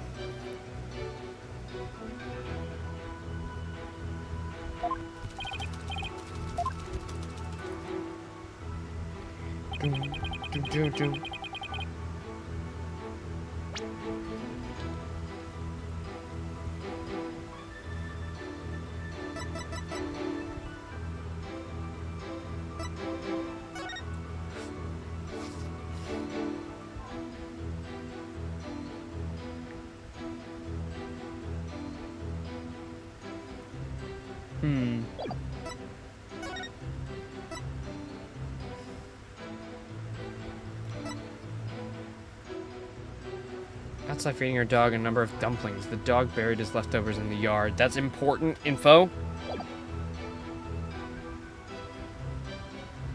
The dumplings in the ground are important info?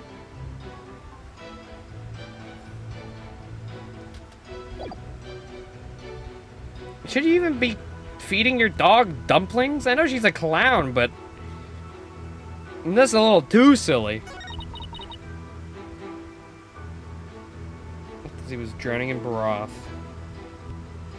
I mean, is it as simple as like, no, he wasn't? Hold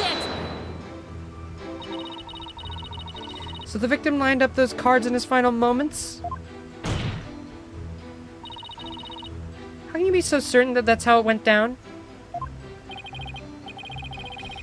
I know, Shisho. He would never let someone get the last word on him, even in death. With his face in the soba broth and his consciousness fading away, he left a message that pointed towards Bucky. But he was... If he was face down in the bowl, how could he have written a letter?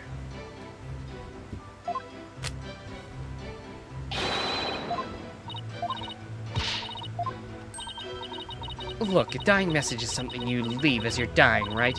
I saw a scene like that in a detective show.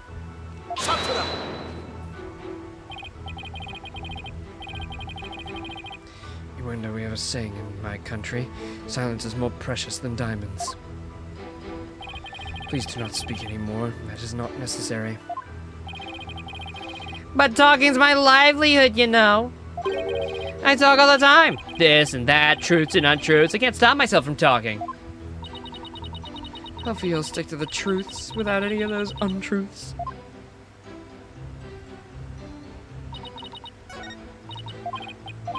Why does he have to bite his lip like that at the end?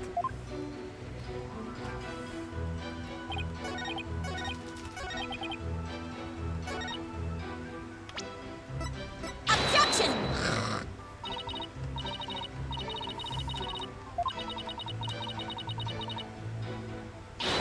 Okay, this must be a bug bite because it's feeling a lot worse now that I've itched it a little bit.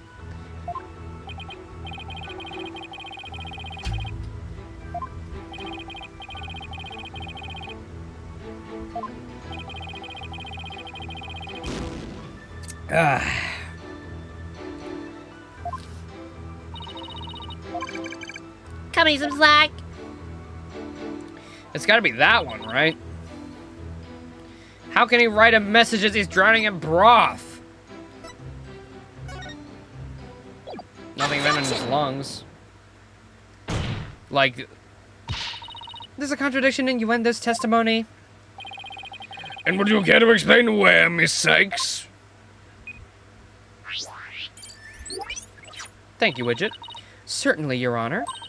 According to the autopsy report, nothing unusual was found in the victim's lungs. Okay, I'd like to just say that you also pointed that out before he started his testimony. So why is that also the answer? Like, okay. I think it's more compelling that if he was drowning in broth, he couldn't have possibly written a message. Let alone with cards that you have to read to know, like, they got no braille on them. They're all exactly the same. You'd have to look at them. And if he was looking at them, how was he drowning in the broth? Just, like, lift your fucking head up, idiot. Ah, yes, it does say that, doesn't it?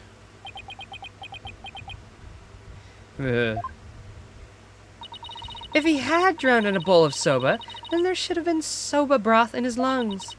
But since there wasn't any, it means the victim was suffocated with something other than soba broth. What? This is the contradiction you noticed, isn't it, Simon? Not bad at all. Took you a few tries, and, you know, it was obvious. You said it before you even started. It's fine. Guess I showed you.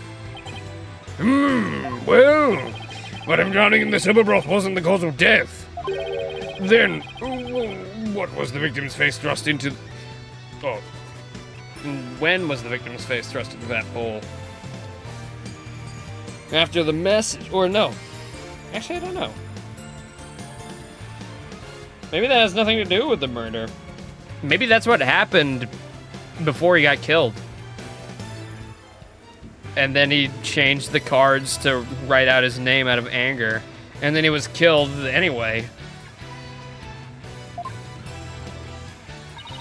Taifutsu Naido's face was thrust into the bowl.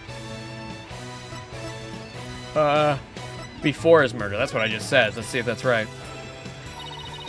The culprit first shoved the victim's face into the bowl and then murdered him. No, wait, it would have to be after because there was none in his lungs. Wait, I'd like to retract that one, please. I was thinking maybe it was a lot before his murder, not with the... I didn't... My hypothesis was with the defendant, not the murderer. But I guess that's what the prosecution's claiming. Yep. It had to be after the murder then. Goo. Goo. Yes, but that's not what I was going with my theory, not with the logic of the such.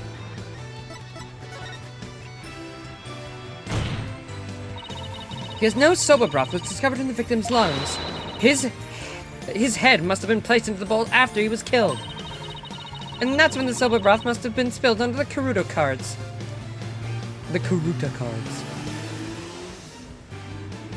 Boy, then that would definitely mean that the cards were moved after. In other words, the victim could not have lined up the cards as he was drowning. I see. So it was done after he was already dead. Why would the culprit do such a thing? I'm afraid I don't know yet. Objection.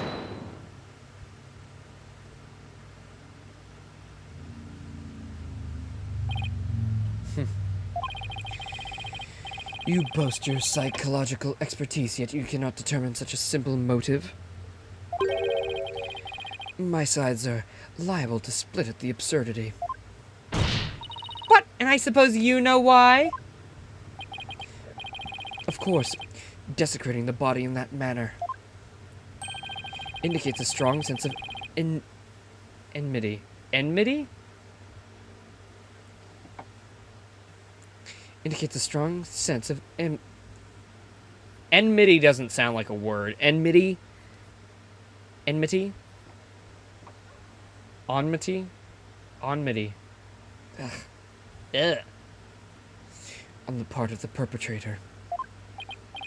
Yes, that does make sense. It certainly paints a clear picture of the culprit's intense feelings towards the victim. Feelings of resentment over the theft of Feelings of resentment over the theft of the soba shop's deed, no doubt. Just great. Now the judge has an even more unfavorable impression of Bucky. Silence! Must you come undone at every juncture? The culprit had enough time to set up Master Tornado's body. You think they would have honestly failed to notice the dying message? Good point. The cards were right in front of his body, after all. Rationally speaking, there's no way the culprit could have missed that, huh? Objection! But was the accused rational at that time, given the way he stormed out of the room? Silence! Never mind that. I have something more important to ask you, Endo. Me? You saw the Garuta cards firsthand, did you not? Would you care to tell us about them in a bit more detail? Those tiny crime scene photos show us precious little of what I wish to know.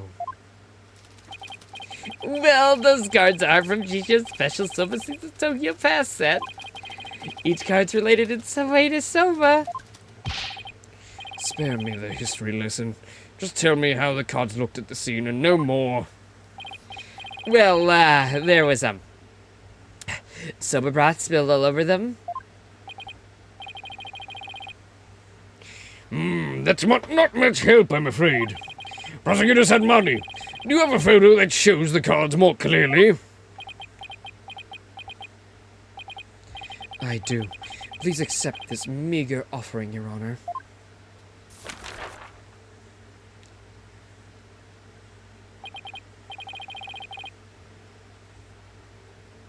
Wavy. Howard equipment. Traditional. Nostalgic. Ouch! 4.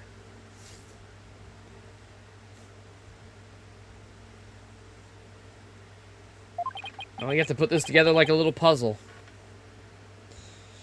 Well. Tearing prosecutors had Monk's conclusive evidence apart should be a breeze with this. Huh? Athena. Athena, are you awake? Are you looking at the evidence? Can you see this? This is normal to you. This is fine? Nothing's wrong with this picture. You see nothing wrong with the splatter on the cards and the splatter on the table? Nothing at all. Not even a little itty bitty bit. That's all perfectly normal and fine to you. Don't tell me you haven't noticed. Don't be silly. Of course I have. Not noticed anything, but I can't exactly say that now, can I?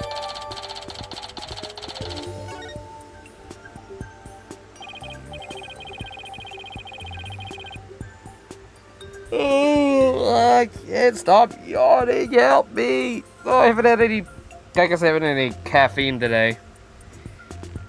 I'm a little caffeine deprived.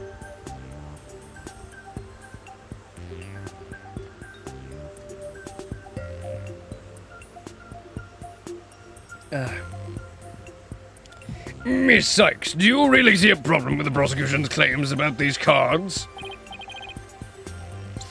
Well, go on then. All right, it's do or die. All I have to do is study the picture and these cards. Rearranged. Wait. Don't these all kind of apply? Kind of a riddle. It's like a puzzle. You gotta put them back together because the splatter's inconsistent. It's a contradiction because it contradicts the splatter, you know, on the cards and on the table. And, you know, they were rearranged because of that contradiction. Rearranged seems like the most logical one, I think.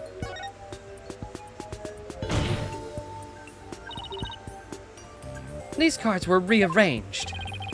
But how can you tell? Please take a good look at these cards, Your Honor. The answer's right in front of us. the soba broth stains. Please focus your attention on the soba broth stains on these cards. The outline of these stains don't match up with the larger stain on the table. Oh, would you look at that? You're absolutely right. I would like to say I did notice that first. Way before the game even thought to bring it up. And Please recall that the soba broth was spilled and got onto these cards after the murder. When the victim's face was placed in the bowl. yes, go on. By the stains, we can see that the culprit desperately rearranged the cards after that. In other words, this message was altered in order to pin the crime on my client. What? Then, if we put the cards back in their original positions. We can restore the evidence and see who the cards were really pointing toward. That's true. But look. And what are we waiting for? Let's do this. All I have to do is rearrange the cards so that the stains match up. Wait, I actually have to do that? Oh, alright.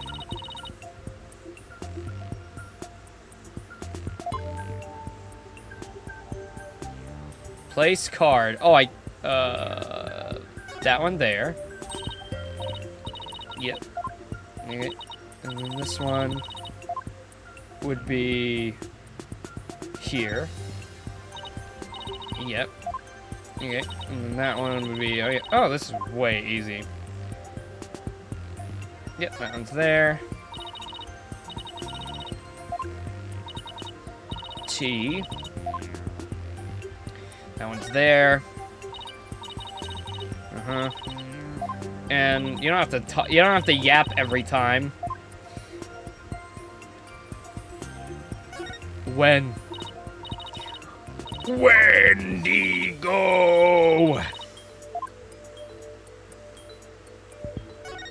Owen? Owen? Who?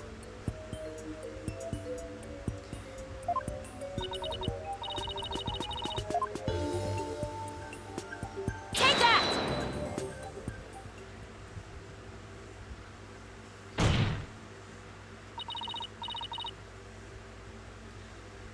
So the message, wet number 4, was originally supposed to say, Owen 4th.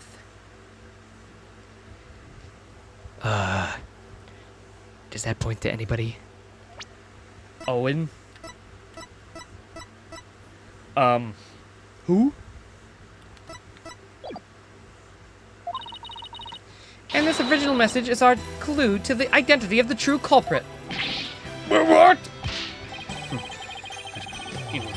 Indignant look on Prosecutor Sadmark's face is positively priceless.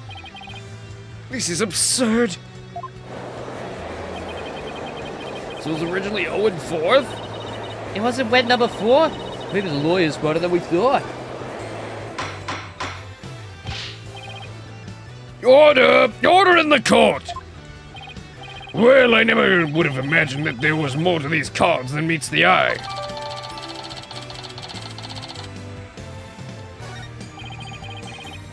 So now that that's settled, what does this Owen 4th mean? Wait, am I? Do you suppose is it to provide an explanation? Of course it's you. But I hadn't thought that far yet. Change the cards around all you like. But if you cannot explain what the message means... I always put Nayuta into an accidental accent. But he's not supposed to have one. At least that's not the voice that I want him to have. Change the cards around all you like. But if you cannot explain what the message means... then it is as worthless as you are, defense.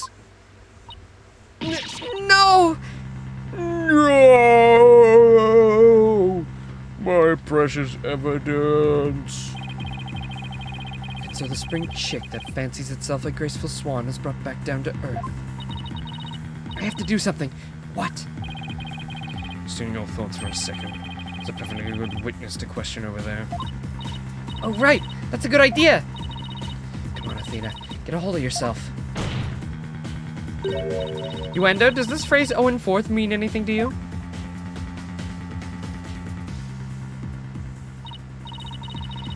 No, there's no one named Owen in the Tornado family, or our circle of friends.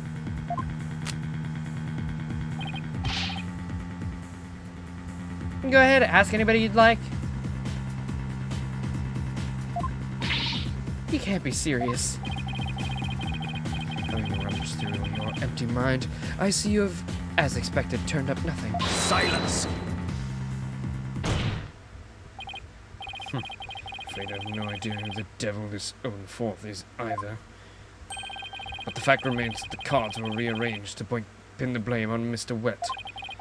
That in of itself proves that the defendant isn't the real culprit. Bam, bam! Prosecutor Blackwell is right. Besides, the important question here is not who does the message point to, but rather, who rearranged the cards? Why did you point that out earlier if you already knew? Sorry.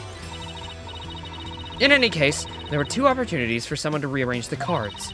The first was when Mr. Wet entered the dressing room, and the second was when Uendo discovered the body. Are you accusing me of rearranging the cards?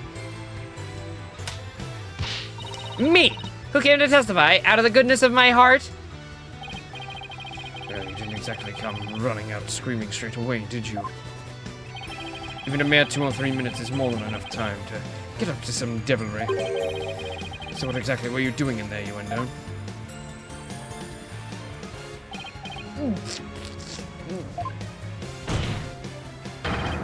Put down the tea and spit out your answer. Mr. Prosecutor, what's a guy supposed to do in a time like this? Silence is more precious than diamonds, witness. Therefore, you need only stay silent. The defense is devious. They're waiting for you to make a slip of the tongue. Oh, I see. So that's what they're after, is it? Well, in that case... Your Honor, I've decided not to say another word. Very good. After all, your right to remain silent is protected by law. Well, Prosecutor Blackwell, any other brilliant ideas you'd like to share?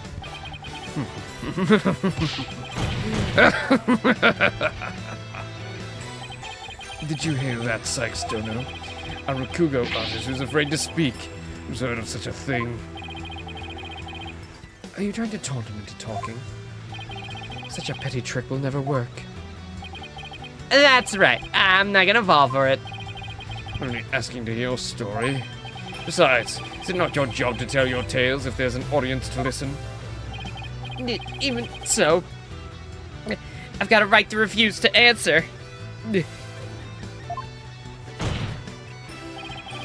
more you keep quiet, the more we want you to talk. That's simply human nature. Isn't that right, people of the gallery?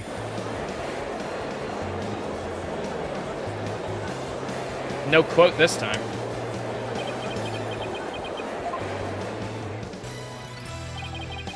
Even with this wonderful audience in front of you, you still refuse to talk. If so, then perhaps you chose the wrong line of work, my friend. Are you saying I should quit? Because I'm not afraid to speak my mind, I'll have you know. No, never mind what I just said. It's scary to talk, it's absolutely terrifying. But no, as a Rakugo artist, I must talk. If I don't, how can I ever show my face on stage again? Your Honor, I'm ready to testify. He did it. He managed to convince Uendo with his power of suggestion technique. Only for you, Uendo. It's a real Rakugo artist should be. Yep. All right, if the witness wishes to testify, then by all means, please do. Be turned by such an obvious ploy. What a man of weak spirit.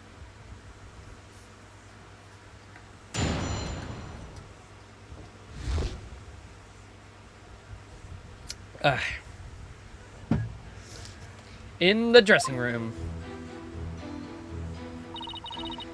After my performance, I went to visit Shisho. I called to him from outside the room, but he didn't reply. When I entered the dressing room, I saw Shisho slumped over on the table, motionless.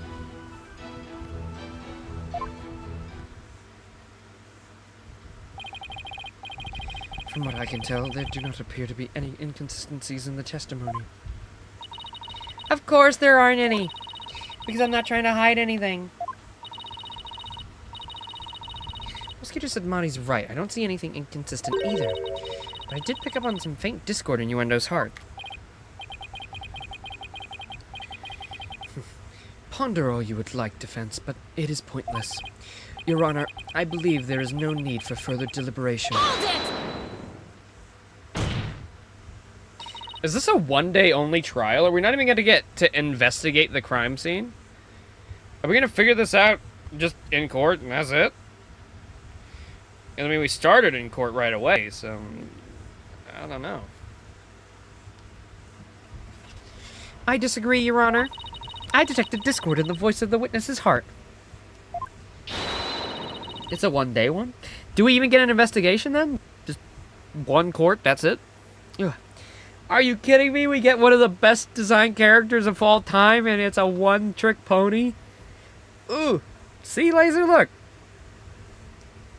I was gonna say, Big Boss was around December not 2 years ago, but a year ago. Not last year, but 2023. Like around December, that's when we were playing Liza P. It was around the middle of that year, or less than that, when you came in for FNAF. You got 10 months on him. Phew.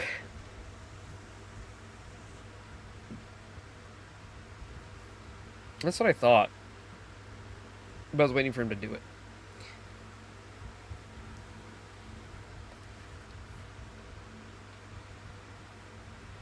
Phew. That's a clear indication that Yuendo is facing some sort of inner turmoil. Well, are you saying what I think you're saying, Miss Sykes? Yes, Your Honor. The defense would like to conduct a quick therapy session on the witness. Even though there's no need for you to submit to this so-called therapy. Sorry. Yuendo, there's no need for you to submit to this so-called therapy. Fine by me. I got nothing to hide. Bring it on. Impetuous fool! Why will you not listen to the guidance of this humble servant of the Holy Mother? If the witness wishes to proceed, I see no problem, prosecutor. In one ear, out the other. Seems this performer has no need for so-called guidance. Know this, Yuendo. Your folly will surely earn you divine retribution. Thanks, Simon. I'm gonna make the most of this opportunity you created for me. Just keep your wits about you. I will.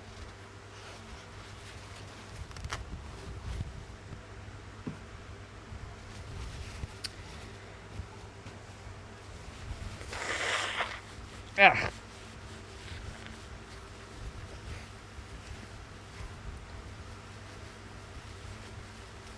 I really like Prosecutor Black Quill's characterization here. I like how he's very much softened up after, you know, getting over everything that happened.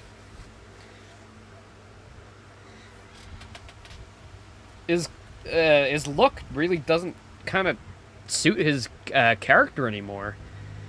I feel like if they bring him back, he might need like a little bit of a redesign. Like keep the main bits, but he's much sweeter now. Maybe he'll just clean up his hair a little bit. Actually, I don't know. Maybe the dark eye makeup could go. Yuendo, could you tell us again what happened in the dressing room? In the dressing room?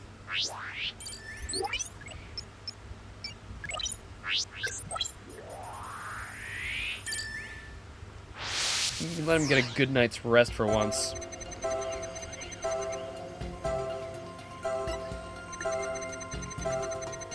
Alright, so we're happy. We're happy. Why are you happy that he didn't reply? Okay.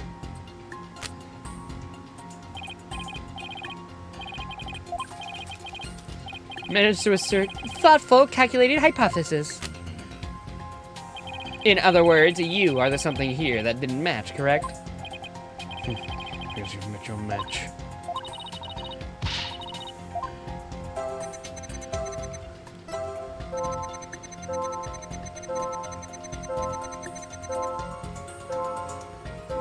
You're sad, but why aren't you surprised? Uendo, I'm noticing something strange with these emotions. Something stranger with cheesy toe skin, you say? No. Something strange with these emotions. How could you have heard something stranger with cheesy toe skin? I don't know. Maybe it's me who's got some cheese in my ears. Did he will the floor to open up and swallow his cushions out of shame for that bad joke? The point I'm trying to make is that I noticed something unexpected within your emotions. Now stop hiding and come out where I can see you. Bailiff, please bring the witness a few replacement cushions. So what was this unexpected thing you noticed? Oh, come on, His Honor said a few cushions, not a few dozen. Now that we've all had a good laugh, please continue, Miss Sykes. Who's laughing? Focus, Athena. Don't let yourself get rattled. Who's the sus? This fucking guy. I'm running on the basis that Gyra couldn't have been the murderer because she was the first person to be introduced. So if she's involved, it's involuntarily, or she wasn't the one who actually did it. But, I mean, it's either her or him, really. It's either of them. I mean, we don't have anybody else. It's either Uendo or Gyro. It's definitely not Black Quill because bro's chill. Bro's all chill now. He wouldn't kill anybody.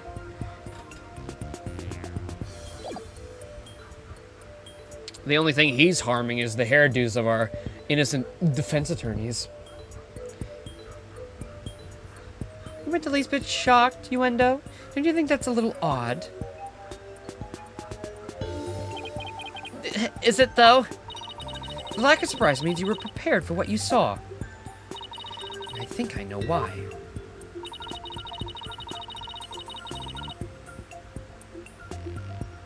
He knew about his master's death. Uendo, I think maybe the reason you weren't shaken was because you already knew you would find your master dead.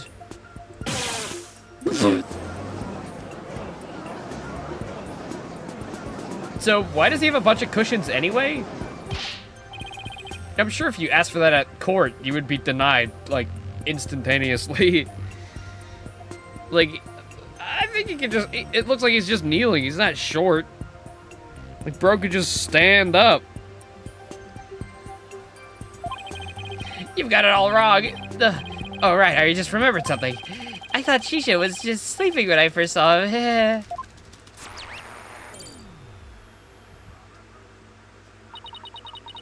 You thought he was sleeping. It sounds plausible, but what made you think he was asleep? Well, he had his heads and arms up on the table as if he were taking a nap. Oh, and one other thing. There was that note, too. A note? What note? Ah, he must be talking about this. Resting, do not disturb. Oh my god, it's the camel paper! It was the camel who did it! The camel did it. Alright, who gave him that camel? Who gave him the camel drink and who gave him the camel cake? It's the camel. Allow me to read it. Resting, do not disturb. Yeah, that's the note I saw. After reading that, who wouldn't think Shisha was napping? Well, that is a pretty reasonable assumption. You gotta be kidding.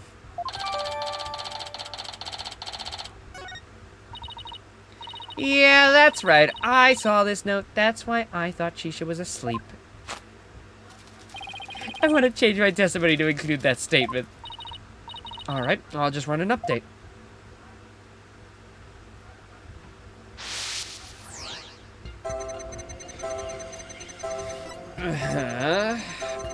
Yahar. Ahar.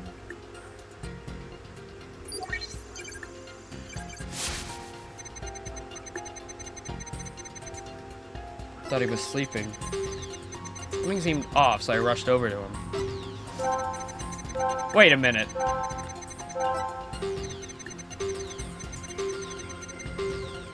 Oh, okay, never mind. For a second, I thought I saw the balloon dog, and I was like, wait a minute. Okay, yep, the shock is there.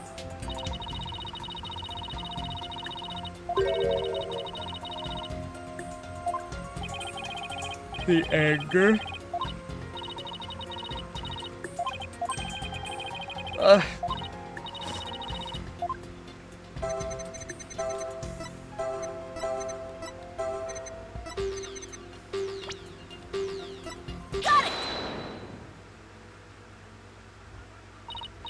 Gwendo, I noticed something funny in your emotions again. Funny, you say? I guess an entertainer of my caliber can make people laugh even with my emotions. I didn't mean that kind of funny. Quite the opposite, actually. When you entered the dressing room, I see that you suddenly felt anger. And what I want to know is, what made you feel angry all of a sudden? What? Let's see. Oh yeah, now I remember. As I was going in, I whacked my little piggy on something. I was annoyed at my own clumsiness. Tee-hee. Wait, you mean you stubbed your pinky toe? Just a little bump on the little piggy. No big deal. It's embarrassing, really. How old is this guy? Oh, 28. Alright. No need to be embarrassed, Yuendo, but I'm afraid it's something we do need to look into. I don't really see anything you could have stubbed your toe on. The area around the dressing room door in this picture. But maybe there was something there at the time? Yuendo, what exactly did you stub your toe on? Objection! What an irrelevant question. You dishonor the soul of the victim with these unnecessary delays. You tell her, really. Who doesn't stub their toe every once in a while? You really gonna fuss over every small detail like this? Well, the whole thing is...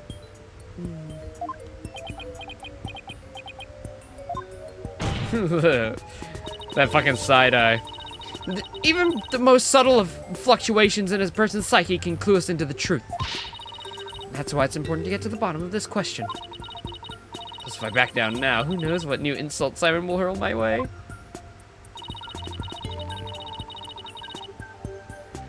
Any trace left of what you had there stubbed his toe on? Oh yeah, it is! The TV was pushed. The TV was moved.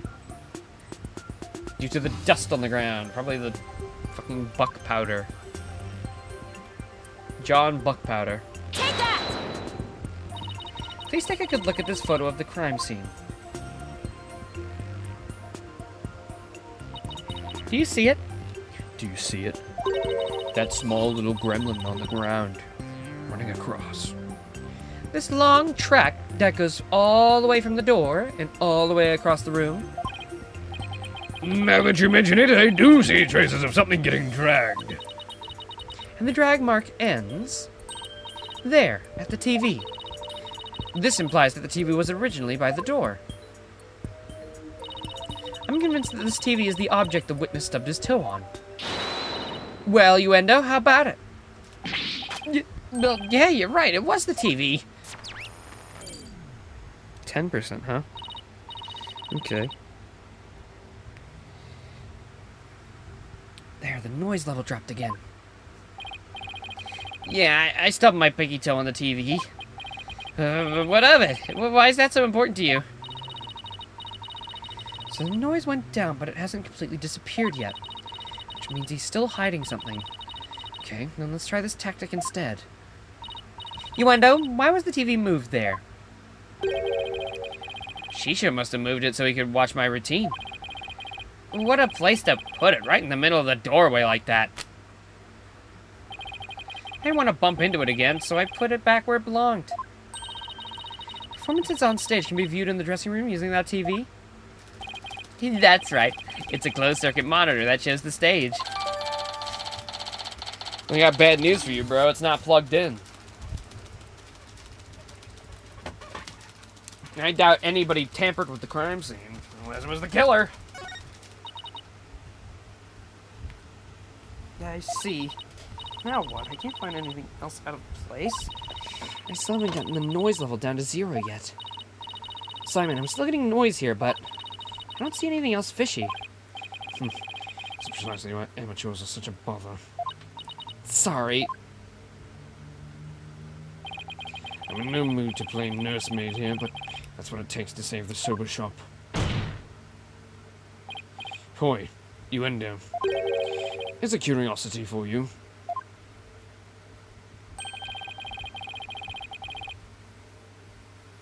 This table Master Tornado slumped over looks like it was moved. Did you happen to bump into it while you were moving the TV back? No lie. Yeah, you're right. The TV hit the table and Shisha's body moved with a jolt. That's when I first realized that Shisha was dead. Oh, but how scared I was. I see. Thank you. We're finally getting a more precise picture of how the body was discovered. But I'd wager you need to put on spurs to Yuendo just a trifle longer. Put the spurs to Yuendo. Right. I can't keep asking Simon to bail me out like this. It's time for me to regain my footing and really stand on my own. Yuendo, what you just said right now about discovering your master's death. Could you please describe all that again for the court in detail? All right. But before you do, let me just plug in the latest information.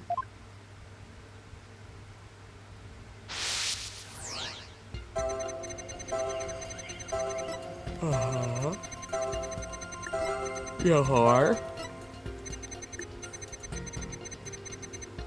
Thought he was sleeping. Tried to enter the dressing room, but stubbed my toe on the TV. And I put the TV back in its usual spot, and I realized that Shisha was dead.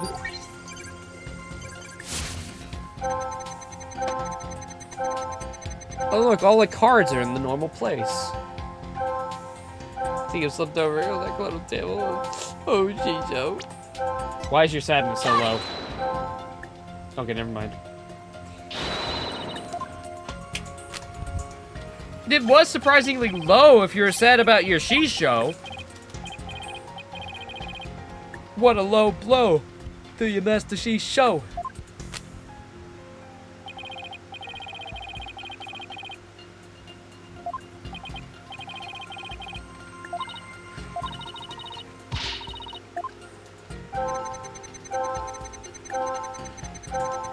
Over that cluttered table. I guess it is a big surprise. Is that it? Got it! Why is he so surprised about that? That's odd. After the initial shock of finding the victim dead, you reacted with surprise again. What was that? What was it that surprised you, Endo, besides your master's death? Probably the cards. What do you mean? What's more, you were even more surprised the second time than the first. What could have surprised you more than finding your late master? Search me. Your little thingy must have made a mistake. Silence! The game is as sharp as a trap, to be sure. But your ability to hear people's emotions is absolute. Now, to remembering Yuendo, what was it that surprised you? That was a compliment, right? Well, Oh, the noise is back to 100, huh? No, we pushed him too hard. Now he's mentally all over the place. His emotions are completely out of control. Control? Care to explain how that's relevant? You know how normally I listen for the hidden emotions in a witness's voice, right? From there, I look for inconsistencies between their testimony and their emotions. But sometimes a person's feelings can run too high, making it hard to get a proper reading. That's how your metric program works. Fascinating. Ordinarily, it's just one emotion that runs out of control. But it seems there's nothing ordinary about this time.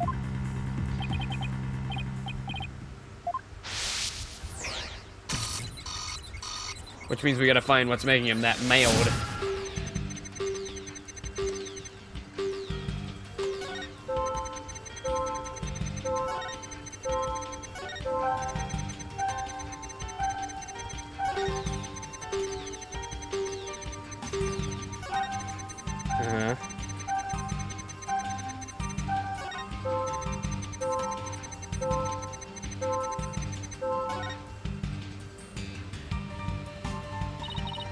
I knew it. What's got your knickers all in a bunch now?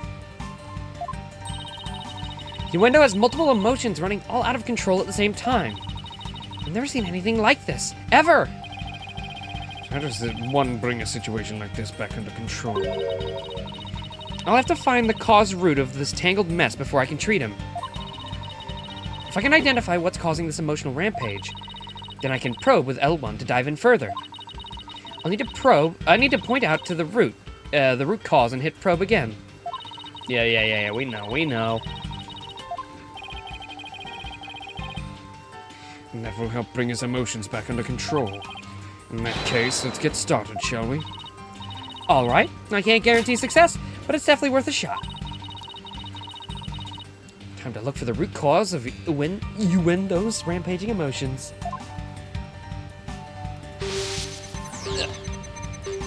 I'm gonna move up a little bit.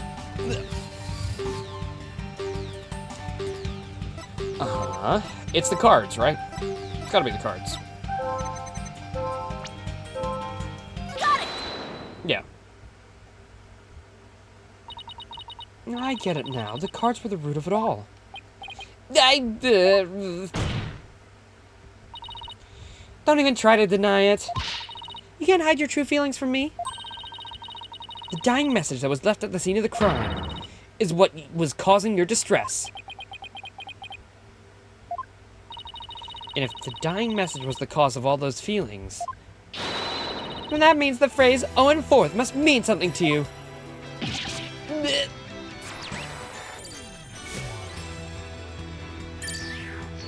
Bye-bye. There, noise level 0, finally.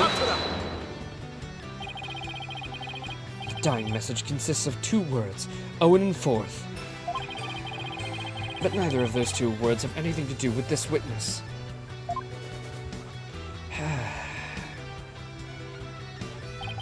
This topic warrants no further argument. Sure, there may not seem to be any direct connection between Uendo and the message. For now. But why don't you wait and decide what's necessary after you hear my theory? I trust you've hit upon something, Athena. Yep, if my theory's right. We can finally solve the case of Uendo and the mysterious Owen Forth. Well, go on then. I can already tell this promises to be interesting. Now, please share your theory with the court, Miss Sykes. There was something puzzling to me about Uendo's out-of-control emotions just now. Namely, that there were 3 distinct reactions present. I'd never seen that before, and I wondered how it could be possible. Is there a conclusion to the meandering musing of yours? Hold on to your horses, I'm getting there. So could a person flip between 3 distinct emotions of such intensity like a switch? In the end, I concluded that it just wasn't possible.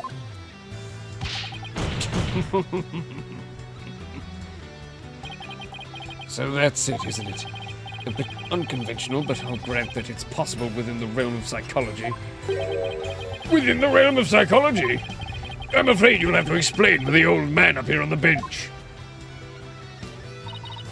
Your Honor, my theory is that Uendo has multiple personalities. Seemed pretty obvious, but, you know. So many distinct personas. It's clear to me that Uendo has dissociative identity disorder. What does that even mean? Your Honor, the defense would treat this trial as a child's jest.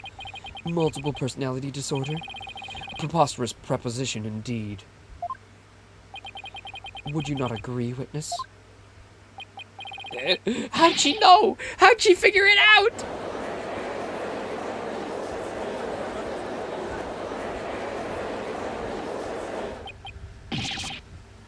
Plunker! I can't believe it. I can't believe it either. I did it, Simon. I've read papers on it before, but to think I'd see a case of it for myself. Blimey. Rakugo artists tell stories as different characters, but as different personalities. Hey, you lawyer girl. You got a problem with us, huh? No problem at all.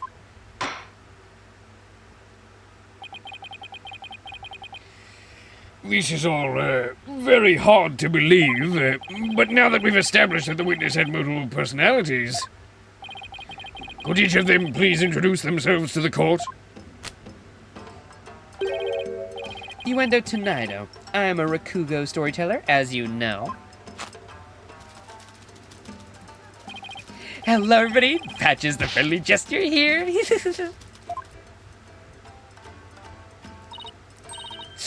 Kisagawa, courtesan. And is that all of you? Yeah, that's all of us. So there are 3 personalities in total. Uendo, Patches, and Kasigawa, huh? Well, Simon, what do you think now? You're one lucky duck. Just be glad they were dense enough to help you out. Can't you just be straight up and say I did a great job for a change? You appear to be quite proud of yourself, defense. But all you have done is infringe upon the privacy of a witness. I couldn't disagree more, prosecutor. Now that we know there are 3 personalities, a new way for us to interpret the meaning of a certain piece of evidence has arisen. A new interpretation. No, now I'm very curious. What is this piece of evidence you're talking about, Miss Sykes? Knowing what we know about Uendo and his personalities, this now makes perfect sense. The cards. Owen fourth. Wait. So, like, is he insinuating that there's a 4th personality named Owen? Take that! The Karuta cards? That's right, Your Honor. Recall the original dying message left at the scene? We didn't have a clue as to what Owen Fourth could have possibly meant. But now, with this new information about Uendo and his personalities, isn't it possible that Owen Fourth actually means a secret 4th personality of Uendo's? A personality named Owen? Oh my god, I'm a genius. What? Conker! Uendo must have kept this dissociative identity disorder from us because he didn't want to be associated in any way with that dying message. No, that's not why.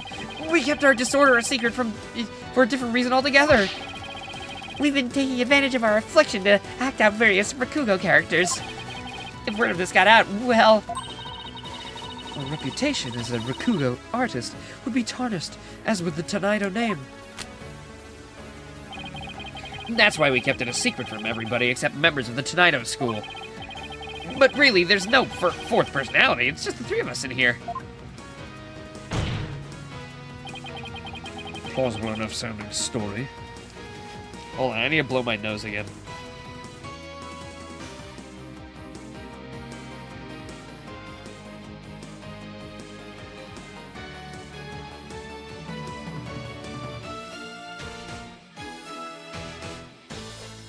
Blah.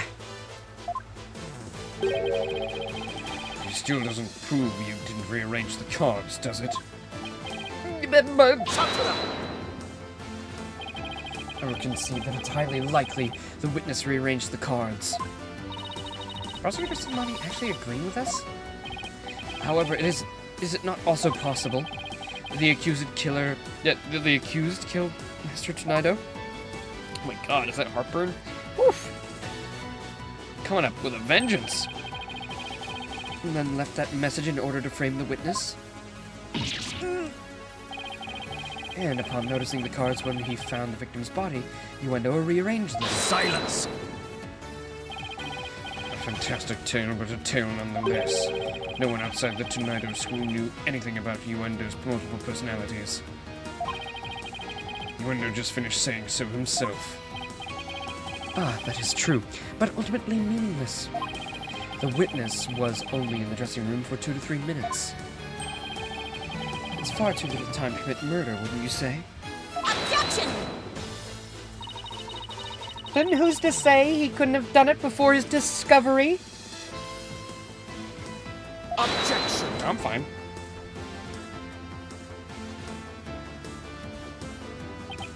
Ah, that spring chick memory of yours.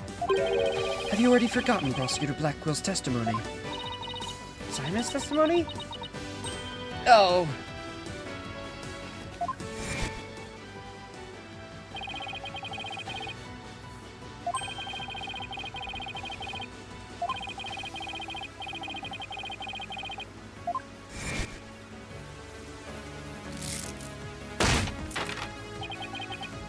That's right, until just a few moments before Uendo entered the dressing room.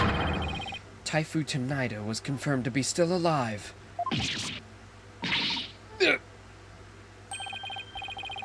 I like how Prosecutor Blackwell is just, like, unchanged. They didn't do anything. They didn't touch up his model, it looks like. He looks exactly identical to his model from the other one. And then you look at this guy, you know, brand new model. You can tell. It's, like, very clean, very, very new.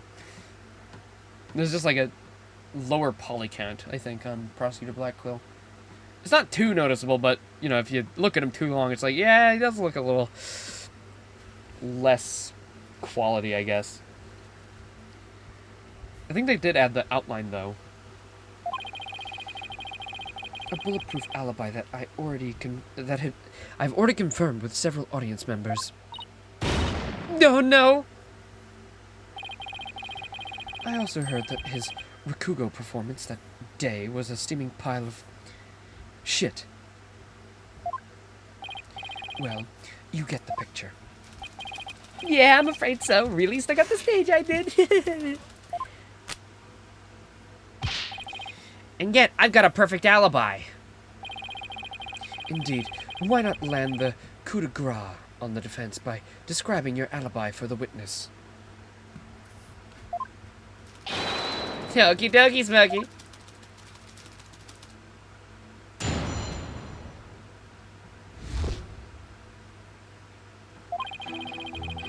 I was on stage until just moments before I went into the dressing room.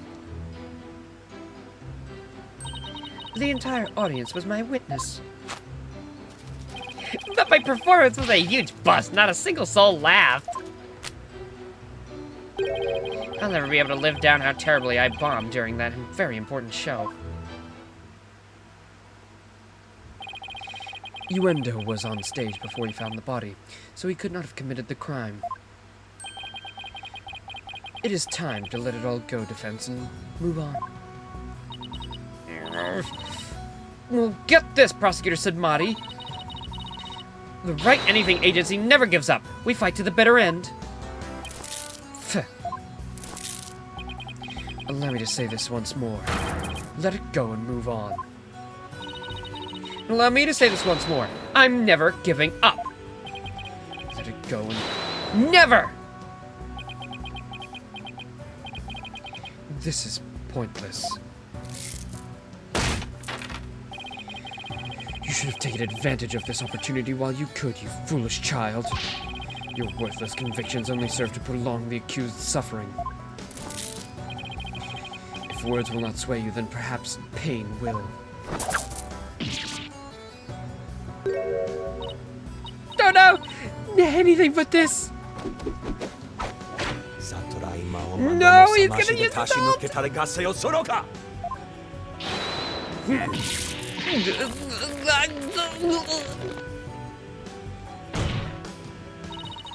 What's the big idea, Prosecutor said Marty?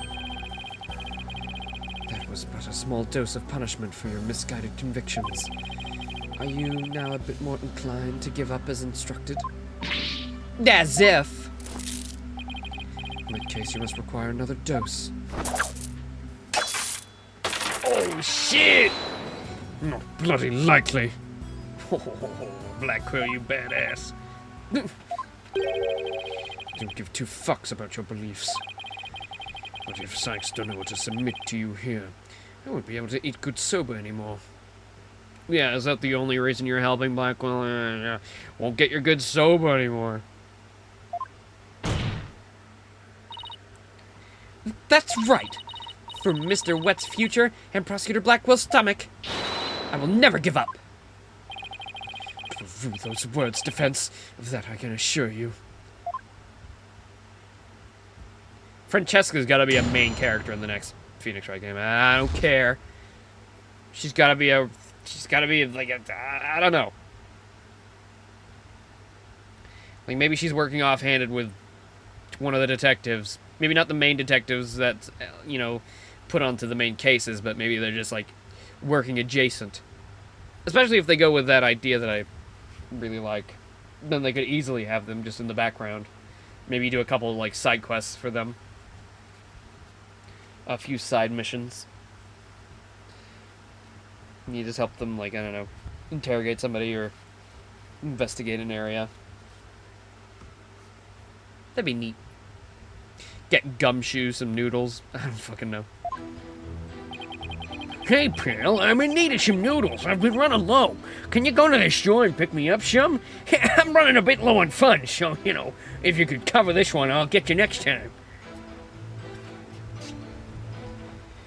I was on stage until just a few moments before I went into the dressing room. The entire audience was my witness. But my performance was a huge buzz, not a single soul laughed.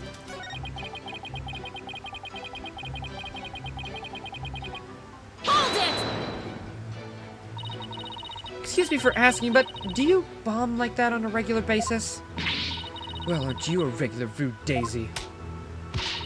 Do you really think a Rakugo artist who regularly bombs would get promoted? In fact, I'm known as the Tornado School's whirl-a-window of laughter, I'll have you know. Is that really true, Simon? That nickname is a bit of a travesty, if you ask me. But his Rakugo is solid, and well received, yes. I see. But yeah, whirl-a-window of laughter is a big old stink bomb of a name, isn't it? Phew, what a relief. I thought it was just me. I mean, whirl-a-window of laughter is great. Funny stuff. Funny stuff. I'm glad you like it. With the audience as his witness. Window has a pretty unshakable alibi, doesn't he? You're not giving up, are you? Where's that never say die spirit you displayed earlier? Of course I'm not giving up, Simon. I just know Uendo has something to do with this case. How will you connect him to the crime if he has an alibi as strong as that? Well, it seems like it was him and Gyro.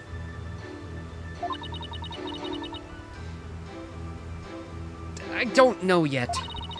I'm just gonna have to press his testimony and keep an eye out for contradictions. Well, that didn't really help. Hold it! How can we be sure it was you who was on the stage? Are you asking whether it could have been some imposter? I guess so. Unlike a big arena, a Rakugo theater is a cozy little place. It would be hard to fool an audience in such an intimate setting, don't you think? Yeah, I guess you're right. Good, I'm glad we could have cleared that up. Because I guess you could say... Hold it! Was there anything special about the stage or your performance that you can tell me? For example, were the lights dimmer than usual? Were there any problems or accidents? Not a thing. Everything was the same as always. Mr. Prosecutor, you questioned the audience, didn't you? Yes, of course. Apparently nothing seemed amiss to them except, well, one small thing. One small thing. Oh, it's so embarrassing. I tried my best, really, I did.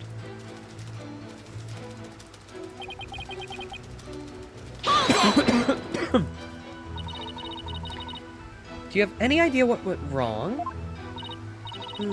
Not sure it was my performance, or if it was just that particular audience. Maybe it was the story I picked. Every entertainer knows that this kind of thing happens from time to time. I guess that makes sense. Still, I wonder how he could have flopped at his own commemorative show. Maybe we should dig into things a bit more. What you performed. Could you tell me what Rakugo story you performed? I could, but I'm not sure if it would mean anything to the uninitiated. Well, even if I might not get it, could you at least try for me? All right, if you insist. The story I performed is called Taki Soba, otherwise known as Time Soba. Wait a minute here. Wait a second. Hold the phone. Hold the phone. You were supposed to do the Soba glutton routine. Time Soba, huh? Maybe you went just right. He's only said the name of the routine and I'm already lost. So you performed Time Soba, did you? What? You know it, Prosecutor Sadmati? In the course of my studies last night, I became familiar with a number of stories. I must say, Defense, you would do well to prepare better for the next trial. Simon, what's Time Soba about? So, look it up yourself. Allow me to give an overview. The story takes place on a winter's night. A man orders a bowl of soba at a street stall. How you doing, sir? What can I get ya? I see you got the seaweed-topped hanamaki. I'll have a bowl of shippoku, my good man. Sure, is it cold? But there's nothing like a hot bowl of noodles and soup to warm... You know it, sir. One shippoku coming up. So how's business? Not great, sir. Is that so? Well, that's great, because things can only get better from here, right? Well, prosecutor. The customer talks on and on like this. Finally, when he's done eating, he goes to pay for his soba. So how much do I owe you? That'll be 16 mon, sir. I see, sorry, but I only have a small change on me. I'll count the coins in your palm, so could you hold out your hand for me? 1, 2, 3, 4, 5, 6, 7, 8. Hey, what time is it? It's 9, sir. 10, 11, 12, 13, 14, 15, 16. Thanks, and bye. Very well done, Prosecutor Sadmati. That was excellent. Oh, I don't get it. I don't get it. Oh, I don't understand. What was the joke? Oh, it's so good. Oh, the joke is that there was no joke. Oh my gosh. Oh, it's so good. I don't get it. What was so funny about that? Did you see the customer paid with coins, counting them out one by one? Then just after counting 8, he asked about the time. The sober vendor answered with 9. Oh, now I get it.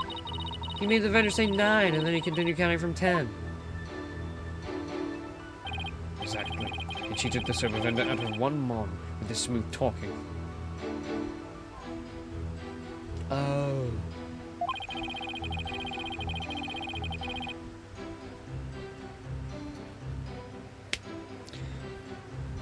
The story continues with another man who saw the whole thing and tries to do the same.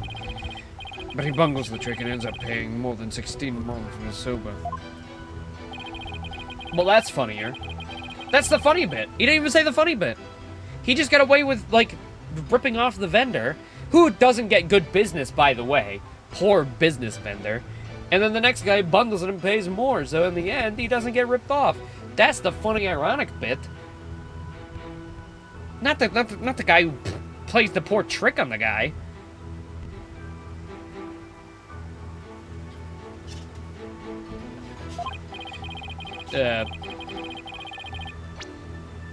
Story ends on that as the punchline. You can look up the rest of the details yourself.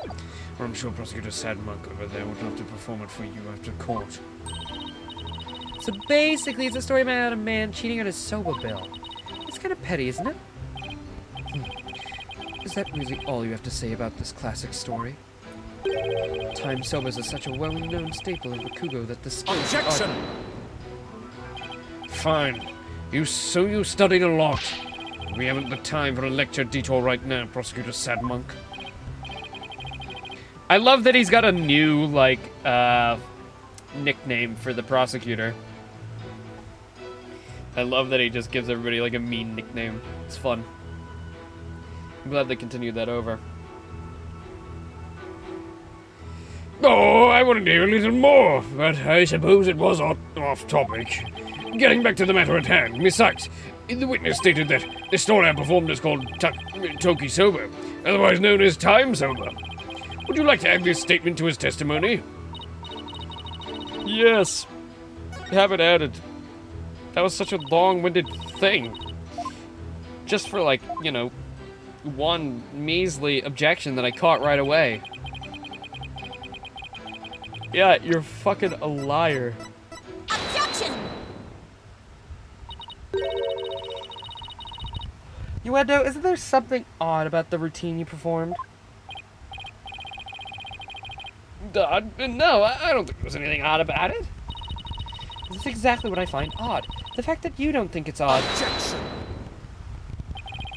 We're discussing the witness's alibi at the moment, defense. The show's program is completely irrelevant. Objection! That's where you're wrong, Prosecutor Sudmati. The reason being, it contradicts the statement the witness just made. Uendo, do you know what this is? No, what is it? This is an invitation to the show, sent from Master Tonido to Prosecutor Blackquill. Included in the invitation is a rundown of the show's program, which clearly states that Time Sub was to be performed by Master Tonido himself. No! Uendo, why did you perform the routine your master was scheduled to do? Well, you see, the reason for that is, how do I say this? You see, let's say it was a prank. Oh, I get it. Alright, I know a basis of what happened now. So, the reason that we think he was alive at 4 is because they could hear that routine going on. Little did we know, Uendo performed that routine so that you would hear it on the TV from his room. Meaning that our guy was probably dead by that point, and the TV was left on by the door so that they could hear it. Gyro and Blackquill, that is. So, that leaves Uendo open to be the murderer. Still, Gyro could be the murderer as well, but... Oh, wait, no, actually. Hold on. If that's the case... No, Gyro couldn't have... Oh, wait. Gyro, then Uendo. So yeah, Gyro couldn't have been the murderer because she was performing her balloon act before that. So... then it had to be Uendo.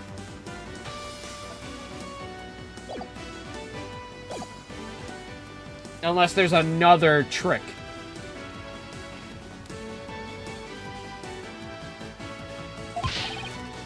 That's right, it was just a little joke. You see, I was just trying to surprise Shisho by performing his routine before he did. I don't know if I buy that. Was doing the victim's routine really just for laughs, or... Hey, didn't Simon happen to hear Time Soba coming from the dressing room? Uendo's performance on stage? It seems like too much of a coincidence. Wait, can it be? What's the matter? You look like a hen with a dozen legs to A. What did I just say? Stop comparing me to birds!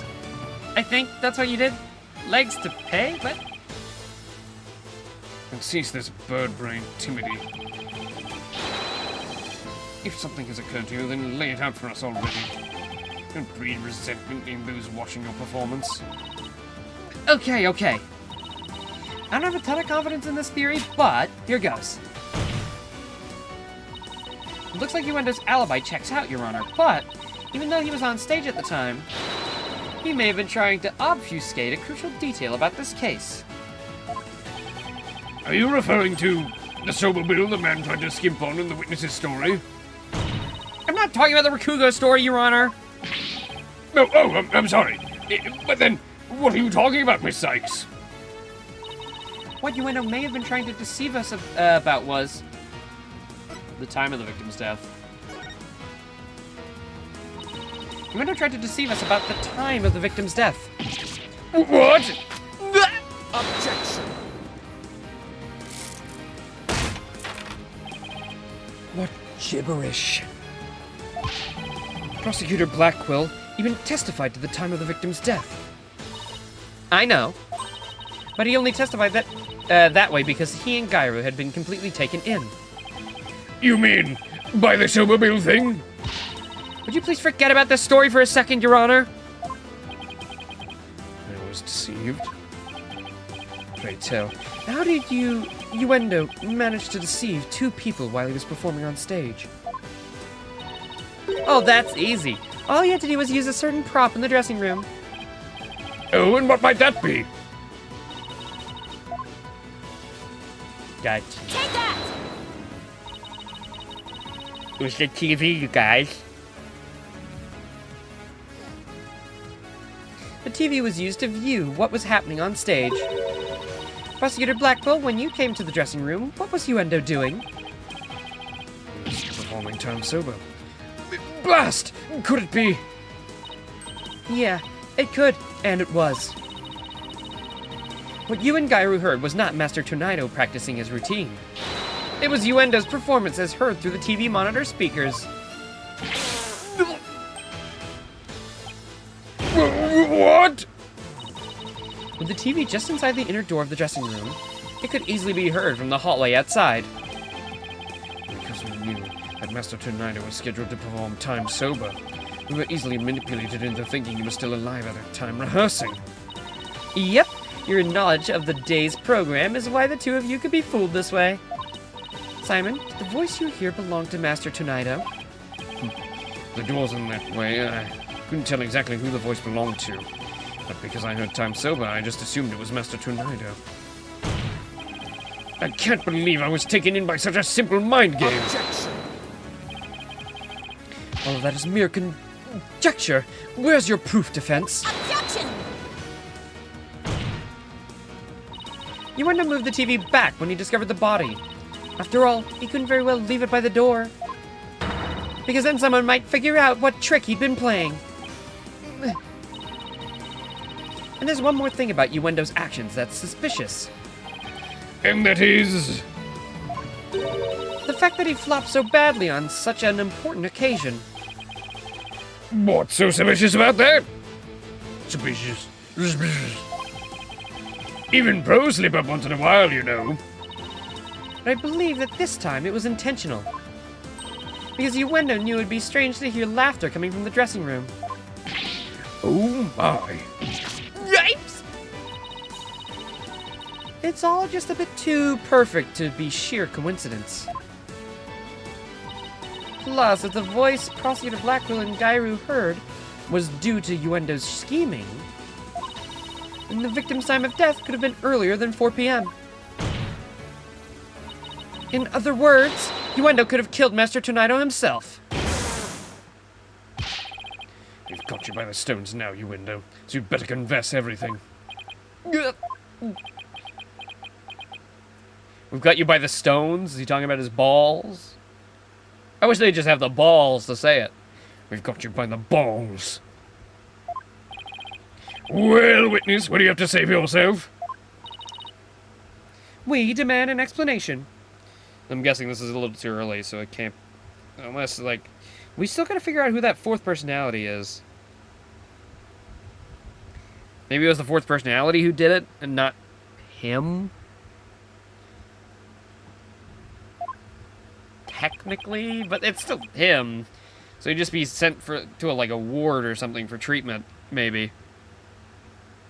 To get some help with those voices in his head.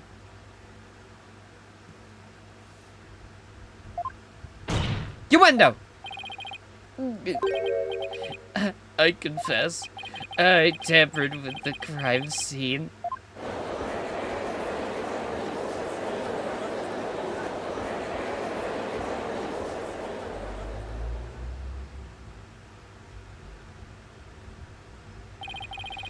Is it the defense's claim that Uendo Tonido is the true murderer of this case?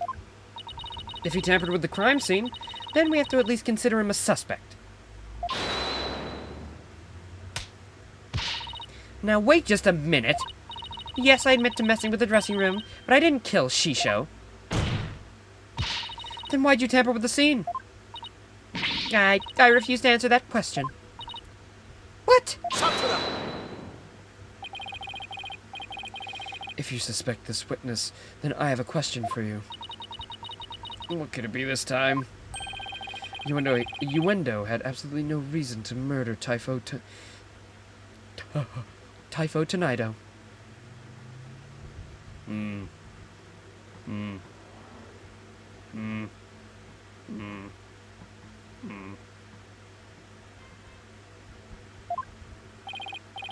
After all, why would Uendo kill the man who recognized his skills and promoted him? No! Well, his motive was, I can't think of a single thing. Appears you are also not aware of one other fact. And that is... The accused visited the dressing room before 4 p.m. as well. 4 p.m. Owen, 4 p.m. Owen 4th. No, I don't know. If there isn't a fourth personality, then what does Owen 4th mean?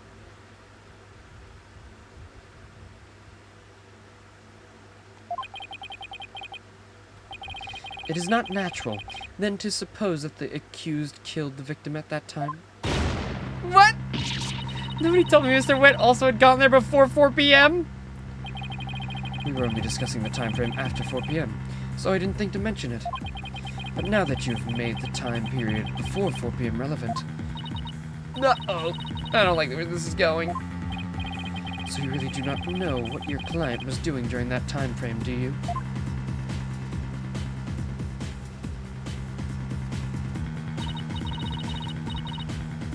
Well, it was all very sudden and, Why'd you wait until the very last second to contact me, Simon? Would you give me that look? Just so you know, Bucky never told me he had visited the Master before 4 p.m. either. This sort of thing is exactly why that prosecutor keeps calling us unprepared. The defense will stop squabbling this instant! Sorry, Your Honor. Prosecutor Sedbari, please continue. Thank you, Your Honor. Defense, you know of the soba-making implements in the dressing room, correct? Is he talking about the equipment for making soba noodles?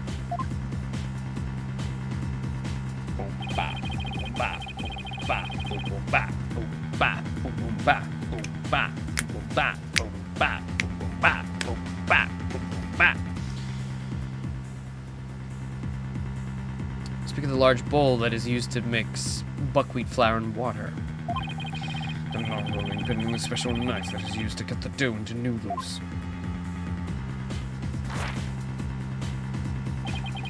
Precisely.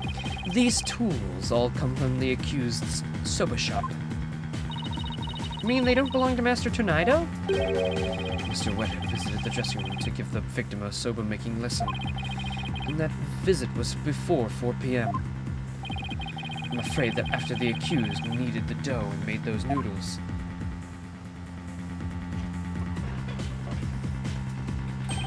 he committed the act of murder. But wait! That doesn't add up. Mr. White killed the victim before 4 p.m. Why would he return to the room later?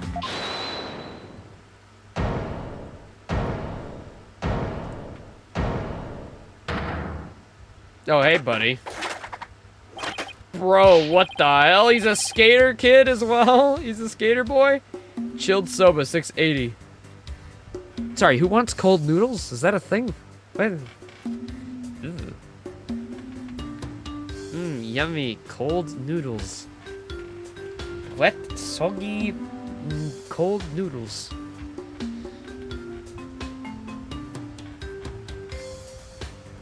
Let's sober, you're kidding cadoodle when it comes to noodles. Oh my! I was chickadee. Hey, Asabi. I went back and Scoot Masterson. I ordered cooked noodles. Mr. Wet. Is he on a skateboard while doing everything? I broke noodle baking tools. Rusting around 2 p.m. Last one must have been I order on cook so would stock up on. Uncooked noodles to stock up on? Yes, have Master Tornado kept a supply of 7 noodles from my shop in his fridge.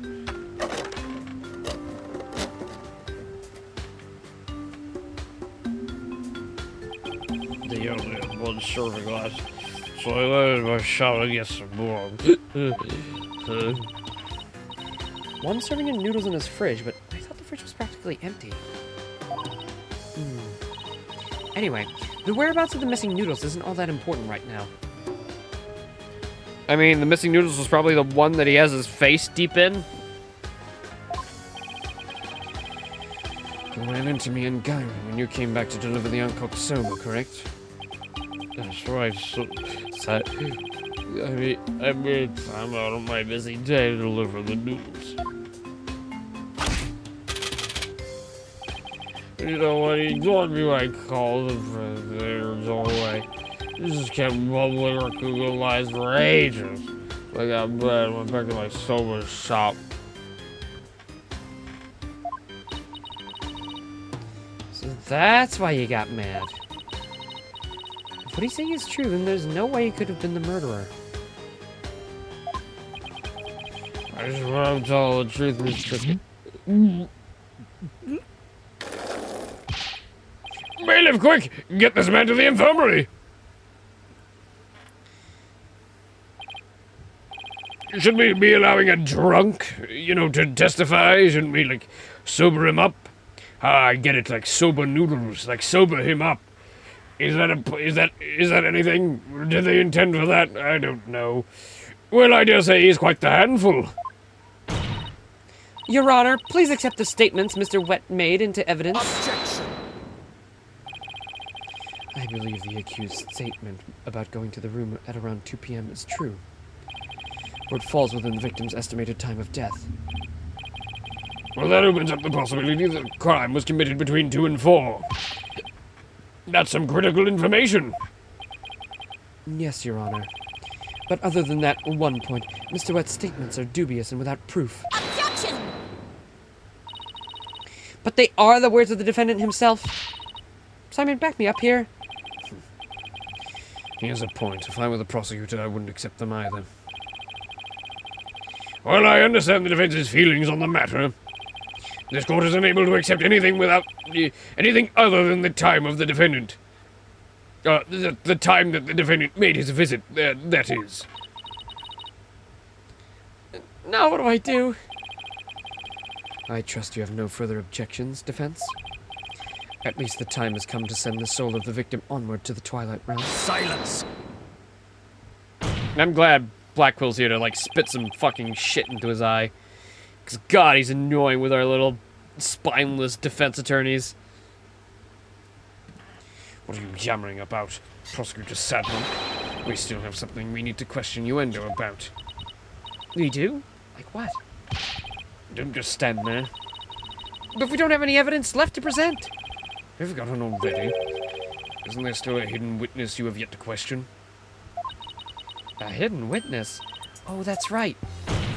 Owen! We still haven't pulled Owen out. At this point, I thought they were just going to give a different meaning to Owen Forth, but nope. All right, how do we pull him out? Your Honor, there's still one more issue we haven't finished discussing yet. Oh, and what is this bit of unfinished business? We haven't finished discussing this issue related to Uendo. Owen. The time sober story. We still have to discuss the possibility of a fourth personality, the one named Owen. Are you suggesting that this fourth personality of Uendo's might be the true culprit? Jeez, not that again. I told you we don't know anything about this Owen. Look, Uendo, I know you don't have any motive to kill your master, but this Owen may have one for all we know. Come clean now, Uendo. You've got another personality stashed away, haven't you? Please tell us everything you know about Owen. It's enough. The witness has already stated that he knows not of any Owen character.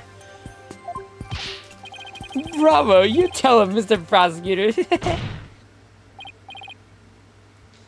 Hey, Patches. If you claim you don't know Owen when you really do, that's tantamount to perjury. If you want to exercise your right to remain silent, however, well, that's a different story. Do not listen to that depraved prosecutor, witness. You'll be tainted with his evil. Do you have any idea how dark and cold a prison cell is? I exercise my right to remain silent. What's this now? Changing horses in midstream, are you? Shut up, I will remain silent, and that's it. Patches, you fool! Stay out of this!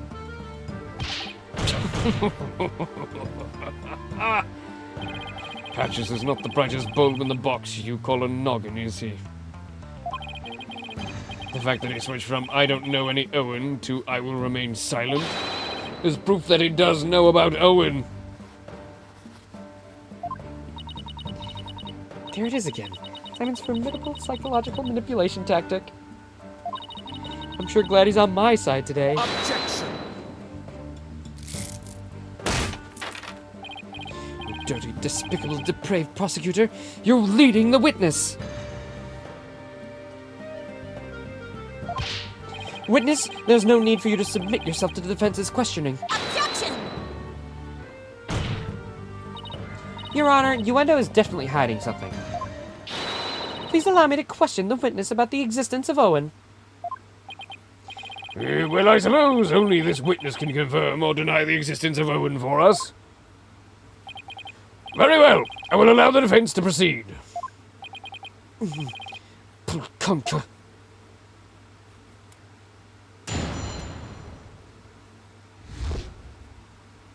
About Owen. I've never met any personality named Owen. Patches was just blurting out nonsense in a panic. We're always aware, so we definitely noticed if a personality like that showed up. How dare you treat me like a criminal based on mere conjecture?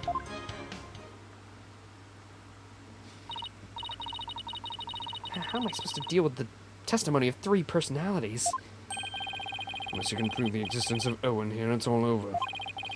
You'd best screw your courage to the sticking place and attack their testimony head on.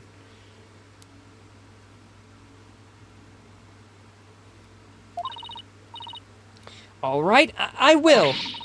Just stop piling the pressure on me.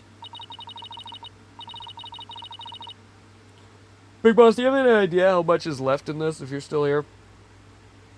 Because I'm thinking of maybe leaving it here for today.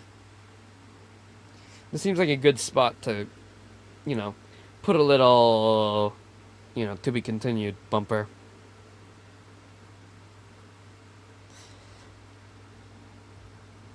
Decent trial so far.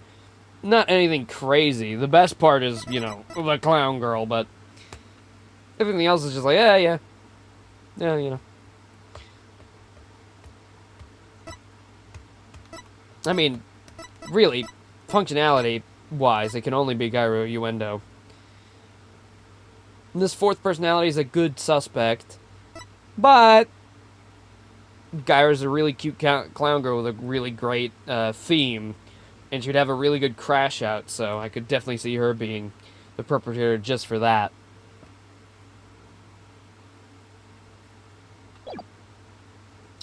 But yeah, I mean, it's already like, what? Yeah, 7:30. I think we'll leave it here. And we'll continue tomorrow. Probably going to do the same thing. Where we do Monster Hunter and then Ace Attorney. And hopefully I can just go straight from Monster Hunter to Ace Attorney instead of breaking. And just do both in a row. So that I have more time for both. We'll see what happens, though. Thank you, everybody, for coming to Ace Attorney, Spirit of Justice. We'll be back tomorrow to hopefully finish out this case and maybe start the next one, depending on how, much is left. Yeah. And, Monster Hunter, too. Maybe if I start a little earlier, it might be easier, too. I'll try. I'll see if I can. Alright, everybody. Thanks for tuning in. I'll see you all later. Love you all. I will see you tomorrow. Bye bye.